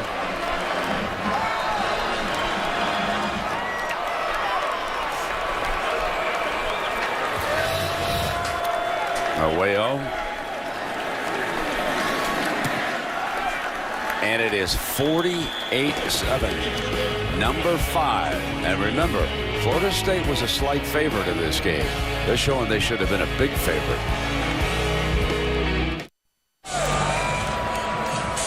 Florida State leading Clemson 48-7 as we continue the Dr. Pepper road to the championships. Remember, a year ago, Florida State put 49 points on Clemson, 35 straight in the second half. Florida State in that game in Tallahassee had 667 yards of offense. Tonight they've got 467. But more importantly, their defense has held Clemson to only 200 yards here tonight. They'll take a knee. Be an opportunity to remind you that the chase for the Sprint Cup heads to Talladega Superspeedway, where anything can happen. The NASCAR Sprint Cup Series at Talladega, presented by 5 Hour Energy, tomorrow at 1 p.m. Eastern on ESPN. Matt Kenseth and Jimmy Johnson. And a terrific duel for that Chase Championship. 4 points separate Kenseth and Johnson. And Talladega is one of the more exciting tracks on that circuit to watch. So off to number 22, DJ. Go ahead, Irving. We talked earlier about Jeremy Pruitt, the Alabama secondary coach for the last 3 years for Alabama. Just can't say enough about not just Jeremy Pruitt. First time he's had a chance to be a coordinator at a big-time program, but Charles Kelly coaching the linebackers. He was at Georgia Tech last year. Salson series working with the defensive ends. Odell Haggins has been around for a long time, 20 years. He's been a defensive line coach for Florida State. This entire staff put together a great game plan for Taj Boyd. DJ Howard was the running back as Taj Boyd hits Humphreys, and we can check in, and the drive chart shows you the story. Those are the last 6 drives against that Noel defense that we told you about. And this is an offense that can score a lot of points. That's impressive. Watkins on the outside. Talking about the staff and these numbers, but we also got to talk about these players. You and I, everybody up here in this booth, have been marveling at LaMarcus Joyner. Remember, he's 5'8", 190 pounds, just a ball of muscle. His leadership and his playmaking ability tonight had a lot to do with the way this game unfolded. 2nd and 4, and here's Howard, and let's check in from Orange with Heather. There's a penalty flag, but go ahead, Heather. Well, speaking of LaMarcus Joyner, I just learned some great Florida State lore. So Bobby Bowden started this tradition. They call it the Sod Cemetery. Now it's reserved just for big road wins.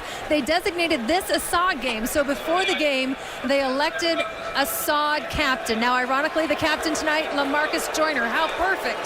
So after the game, Joyner will actually go to the end zone and subtly extract, well, not so subtly now that I'm telling you guys all about it, but he'll take a piece of sod, they'll take it back to Tallahassee and put it in the sod cemetery, which is right by the practice facility. They'll make a plaque for it. I guess there's tons of pieces of sod from big Florida wins, big road wins. I love it, guys. Indeed. And Joyner also picked up that foul.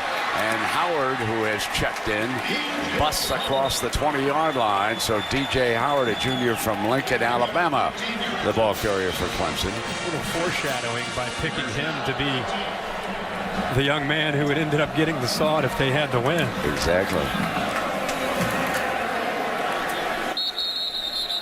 Howard has stopped on that play. We come down toward the 11-minute mark.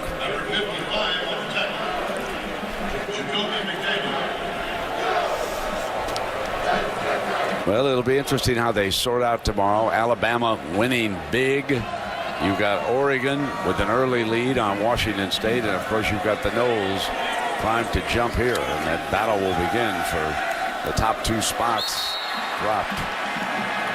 I don't know how you feel, Brent, but I think there's Alabama, Oregon, and Florida State.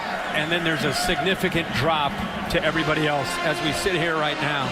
I mean, this team gets thrown into the ring with Alabama and Oregon. This has been a dominating performance, and it's really been a dominating 6 games this year for Jimbo Fisher. You can't say that about any of these other teams that are up there. Zach Brooks checks into the backfield.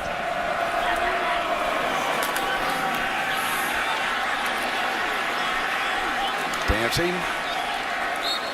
He picked up a couple of yards with Jones making another stop for the Noles. One thing Jeremy Pruitt learned from Nick Saban, even though you're up 48-7, take pride in that red zone. They're still blitzing. They're still coming after Taj Boyd.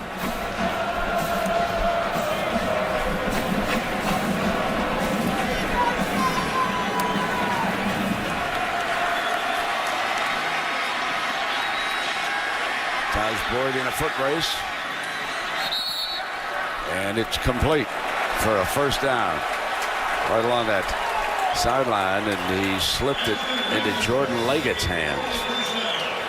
A heck of a catch by Leggett. There's Joyner. He gets the 1 foot down. He's got to finish the process of the catch. Meanwhile, in baseball, the Red Sox are closing in on an American League championship. A couple innings away, leading the Tigers 5-2 in Game 6. Cardinals await the winner there. What do you have there, Brent? You know, the National League, but it's going to be a great World Series. The Red Sox are a good baseball team. I'm a Reds fan. I just tip my cap to the organization of the St. Louis Cardinals. It doesn't matter who they lose. The players go, La Russa goes, and that's that program, that franchise just, it's the DNA of their program. So impressive. Incomplete. You can see the eyes and the questions from the true freshman receiver, still maturing. He's a future superstar here, but he's still trying to get on the same page with Taj Boyd. And after that throw, he kind of looked back. What? Left? But back? Okay. Taj Boyd will earn his degree here at Clemson before the first of the year. And then after the bowl game, he will head on out to one of the camps, this one probably in California, to get ready for the NFL Combine.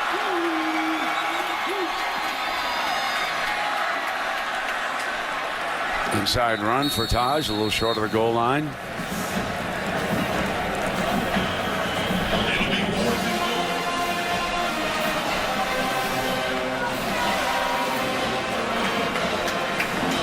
You'd think you were in Tallahassee. Yeah, it does feel like that.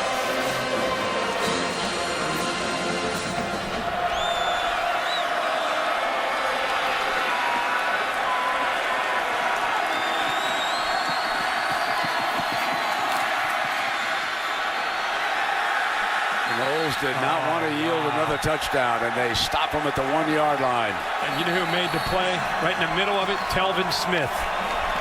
He and Joyner, the leaders of this defense. Nobody picked him up at the second level. He was just sitting there waiting, and he makes the play. There's a lot of pride in the line for any defense, but especially in a game where you're up 48-7, you want to have a chance for a goal line stand to stop them from scoring, and Telvin Smith makes sure that they get it. I believe I'd like to be in Tallahassee on November 2nd. You're watching Saturday Night Football on ABC, presented by the new Windows.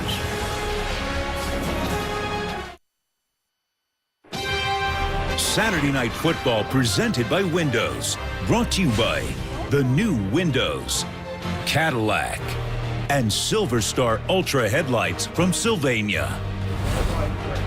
We've had all access to these two schools all week, courtesy of Wells Fargo, from the training table to the classroom to the locker room. You see Chad Morris on the right, the fine offensive coordinator of Clemson. Had a tough night here against his defense. Only able to put 7 points up, trailing 48-7, still 8:40 to go. And Jameis Winston is lined up, coming out from his own 1-yard line. Abram and Freeman are behind him.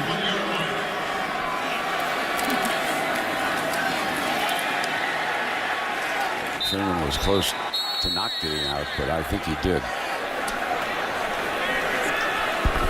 So their last 40-point home loss back in 1976, 41-0 to the Dogs.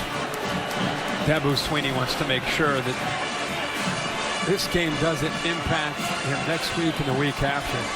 That was a great face. Says it all. It tells the entire story. When you look at that fan who's so disappointed, many of the fans here have already left the stadium.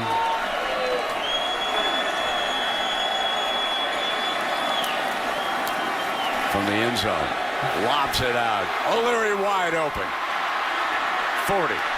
Midfield, 40, 35, 30, 20, 10 down at the 5. I'll tell you one thing, he's faster than Jack ever was. How about this call, by the way? 2 tight ends up big, slip the tight end out. The safety's out of position. And you're right, Nick O'Leary gets out in the open field.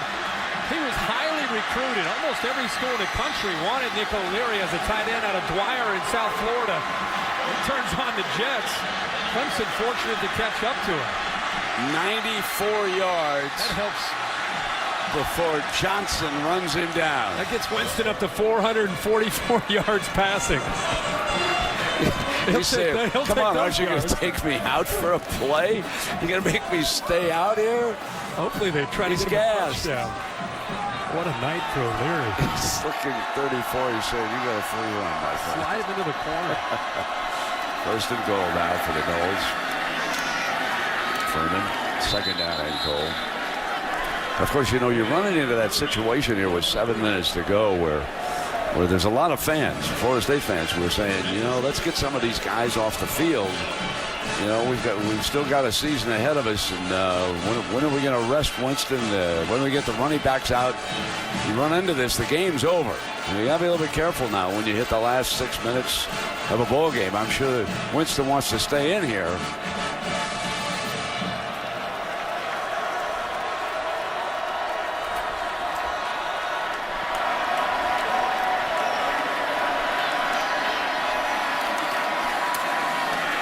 Freeman, Beasley wrestled him down.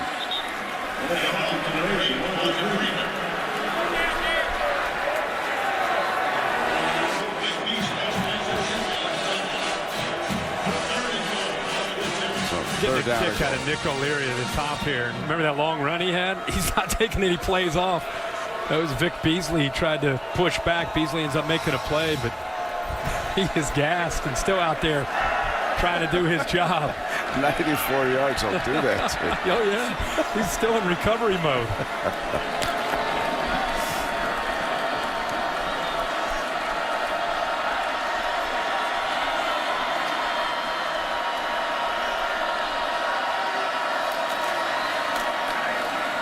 Freeman again right straight ahead. And And that'll bring up 4th and goal. Bobby Bowden has to be sitting home watching this, being very proud of this team, what they've done. Yeah, you know, he said some very nice things about Winston. He sure did. He said this week that he could wind up being the best quarterback they've ever had, and they've had some good ones down there. They sure have. Look at the eyes. What a leader. You just can't believe he's a freshman. Yeah, that's what's hard to believe. I totally agree with you. It's like he's a junior or a senior. It's like he's been out here in this environment his whole life. Born to do this. And oh, by the way, don't try to go from 1st to 3rd on a single against him either. Then we'll take a break. Then we'll wrap it up. Florida State well on our way to a signature win this season. Back in Clemson for the final 4:45. Florida State giving Clemson a spanking. It's 48-7. 20-yard field goal attempt coming up here for Roberto Anguello.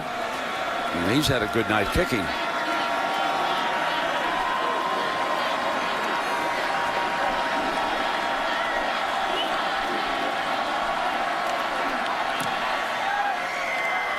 Knocks down the field goal.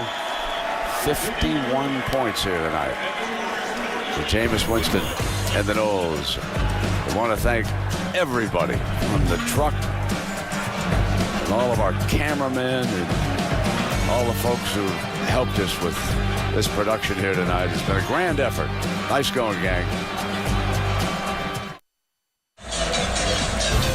Monday Night Football on ESPN. It'll be the Minnesota Vikings taking on the winless New York Giants. Josh Freeman, who was picked up from Tampa after Tampa turned him loose, is going to start for the Vikes.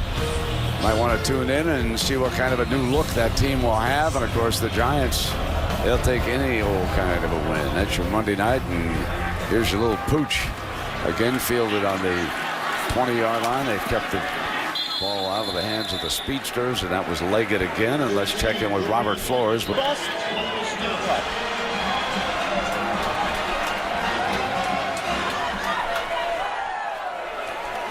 Robert, back here with the and if you ask me about Florida State, yeah, they were pretty good tonight. Yeah, other than that, we know nothing.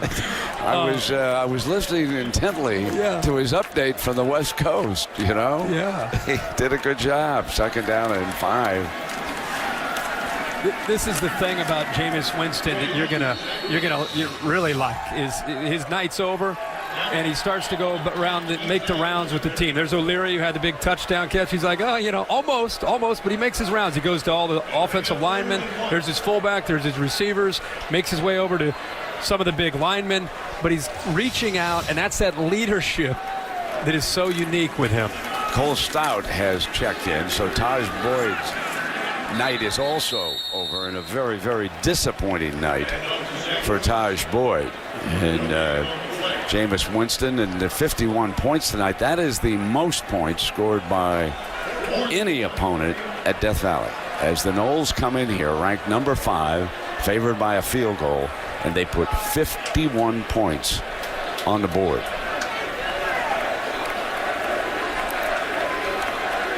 And any defensive coordinator getting ready to take on the Noles, they got their hands full with Jameis Winston and the rest of this attack. Offensive line was impressive tonight. Stout picks up the 1st down. We got a long way to go, Brent. This is the best Florida State team I've seen since going back to 2000 when they ended up getting to the national championship. If they can execute the way they did tonight on both sides of the ball, it's the best they've looked in 12 or 13 years when they got to the championship game. No question. They had to deal with Michael Vick that night in New Orleans, and Vick and Virginia Tech made a great run at him. And Peter Warwick had a punt return for a touchdown. And the Seminoles won a national championship with Bobby Bowden as a coach, and they've been trying to get back to that level ever since. Here's Stout. Drops it off now to Zach Brooks. Winston's going to get a lot of the attention, and he should. But I think you and I and anybody who's watched this game, you got great leadership on the other side of the football. You have seniors that have been around and suffered through some really tough times. It makes this team, I think, very focused and very hungry. 3rd down and 3. Final couple of minutes here, just dropping the ball off now to Zach. He picks up the 1st down.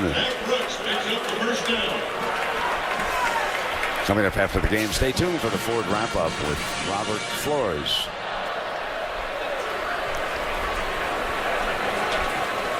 Well, Lee Corso might want to call up Bill Murray and have a second match between those two, and they might want to take that spear to Murray this time. Yeah. Corso's nose came home. Yeah, stop this fight. Okay. He got the best of him. There he comes. By the way, here he comes now. Watch this. This was Corso had no idea. Ad-libbed. No idea. Murray throws him down on the grass. Now watch this beautiful wrestling slammer. Now watch this. And we're like, what's he doing? I love it. I got to give him another one. Okay. All right. Then he takes the spear. Then he tries to help him up. Get but that he gives spear out of here. Drops it off now to Bryant. Bryant got good speed. And out of bounds at about the 32-yard line here in the final. It's a very painful loss for Clemson, but they need to regroup because they've got some goals ahead of them. And you know, you pointed out with commercial, Herbie, that a loss like this can affect you for a couple of weeks if you're not careful. And they're on the road the next couple of weeks. They've got to put this one behind them. This is one you might not even want to look at the film. Just move past it. Don't dwell on it. Try to get ready for the rest of the season. At Maryland, at Virginia, they have Georgia Tech, the Citadel, and then a big one, big rivalry game on the road in Columbia against South Carolina.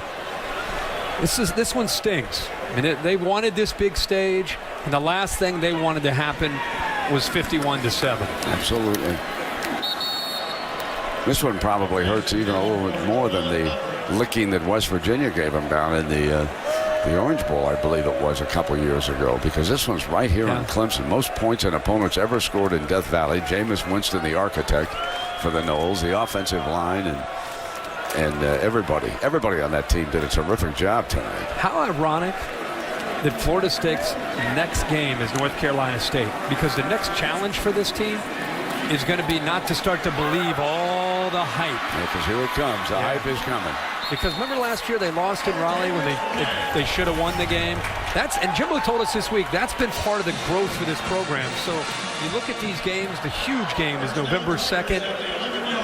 But all these are winnable. If they play the way they did tonight, I don't know if anybody on that schedule can hang with them. Well, we'll see what the Canes can come up with. That's a pretty good rivalry game. And then don't forget the Gators over there in Gainesville, even though they haven't played well this year.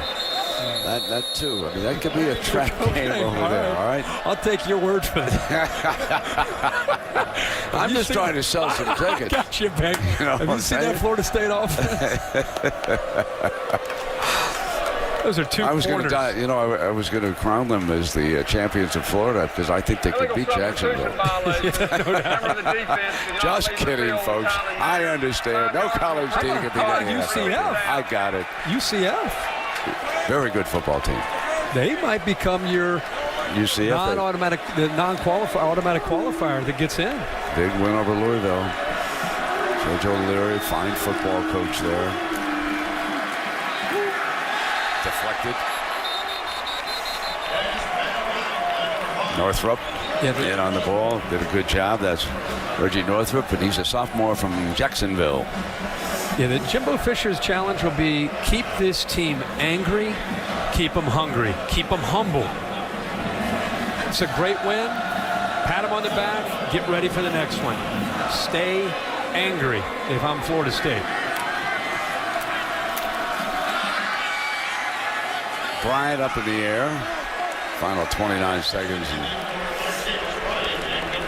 Wason was the defender over there.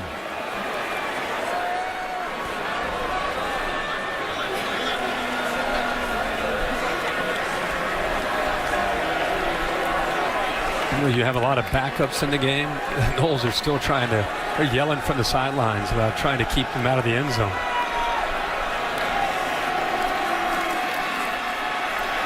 Stout fires.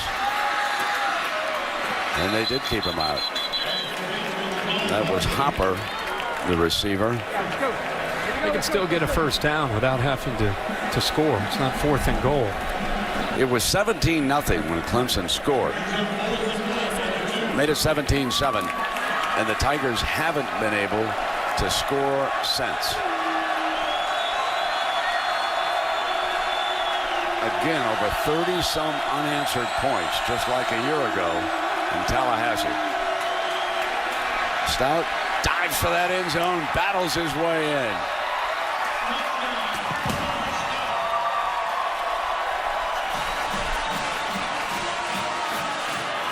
So the junior from Dublin, Ohio, with a touchdown here for the Tigers. Dad's clip scout. Played in the National Football League. Sure did.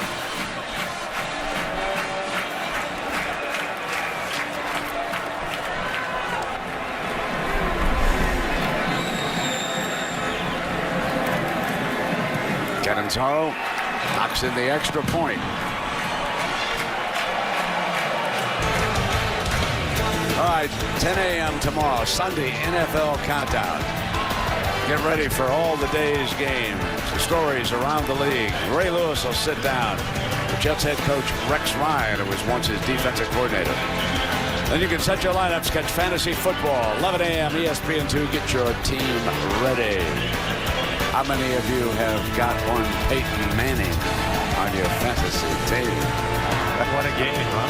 Oh, what a season he's having. And then, of course, that's going to be a great game. Peyton's going to go back in Indianapolis. It'll be the Broncos and the Colts. Well, so the tail of the tape of our two quarterbacks. And very, very much one-sided there. The freshman, famous Jameis Winston. I think everybody will always remember the first time this freshman got on a big stage and how he performs. He's had that smile on his face since he got off the bus and walked into the stadium. Somewhere, somebody at Maryland is saying, we're not surprised. Right. No doubt. One to the ground now. Knowles will bounce on that football. And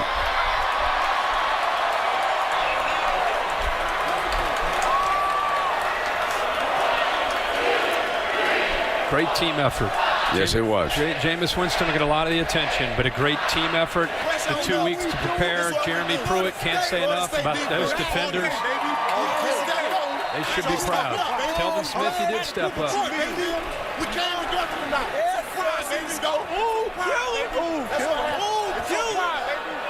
So the young man is Jacob Coker from Mobile, Alabama. He'll take the final snap, and there you can see an embrace with Jimbo Fisher. And 6'4" Jameis Winston. Winston 22 of 34, 444 yards, 3 touchdowns, and another rushing touchdown. And some fine defensive efforts in there. Herbie talked about Telvin Smith, LaMarcus Joyner. They were outstanding all night long.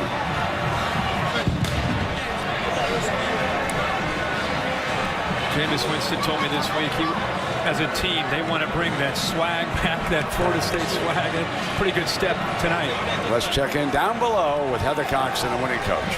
Coach, congratulations on the win. Believe it or not, this is the most points ever scored here in Death Valley by a Clemson opponent. What does that say about your team's ability to come and get a convincing win here? We didn't realize that, but I'm just happy the way our kids have grown up. We've learned to play on the road in important games. And, you know, we're halfway there. We got another half of the season to go, but I'm proud of the growth of what these guys have shown. Our assistant coaches did a tremendous job, and our players did a great job. And another offensive explosion tonight, Coach. What kind of impact has Jameis Winston had on your team? Well, I think he brings us a confidence to our team, but the consistency with the open guys around him has really allowed him to football game tonight against a great offense. Speaking of that defense, you guys hit the ground running with that fumble recovery that turned into a touchdown. At what point did you know that this would be a special night? I say, you don't ever know till fourth quarter or so, because Clemson's so explosive and you're on the road. We've learned that we can't take our foot off the accelerator, and, you know, I'm just proud of our guys. I really am. We got a long way to go, though. We'll let you enjoy it, Coach. We'll talk to Jameis right over your shoulder. Nice win, Coach. Jameis, congratulations on the win. All night long, people talking about how difficult it is to come into Death Valley and come away with a win. How did you play with such poise and confidence as such a young guy? Well, first of all, I just got to thank my Lord and Savior. But my team is so good. I'm so confident in my guys. And that man you just was talking to, I love him. I love him with all my heart. He called a great game. We played a great game. We were not scared. We came in confidence. And my offensive line blocked their tail off. My wide receivers caught everything I threw. My running backs ran the ball. They played a great game. You played with so much poise and leadership. Before the game, you said you don't even know what the word nervous means when you're on the field. Where does that confidence come from? You always got confidence when you got a great team like that. When you have, like, those guys are better. They've been there, done that. We knew that this was going to be a tough environment, but I told them, I said, guys, we're not worried about no noise because we're going to bring the noise. Well, guess what, Jameis? A conversation has started tonight. It started upstairs with Brent and Herbie. It's across the country that you are in the thick of the Heisman conversation. How do you respond to something like that just 6 games in? I got to thank my team. I got to thank my son. If it wasn't for them, if it wasn't for Kenny Shaw, Rashad Green, Brian Stewart, Cam Irvin, my whole team, Kevin Benjamin, if it wasn't for all those guys, Devontae Freeman, I mean, I could just keep naming. If it weren't for them, if it weren't for Coach Fisher giving me the opportunity, if it weren't for the man upstairs blessing me and blessing me with that team, it would not be there. Jameis, look at this. You've turned Death Valley into Tallahassee overnight. Well done. Hey, thank you. I'm trying to tell you, Florida State bringing that swag back. Told you. He's the real deal, folks. They want to bring that swag back. There's no mistake about this young man. And you can see the crowd down on the field. Of course, it's legal here at Clemson. They let the fans come onto the field. Many of them are out there. They've got friends with this other school.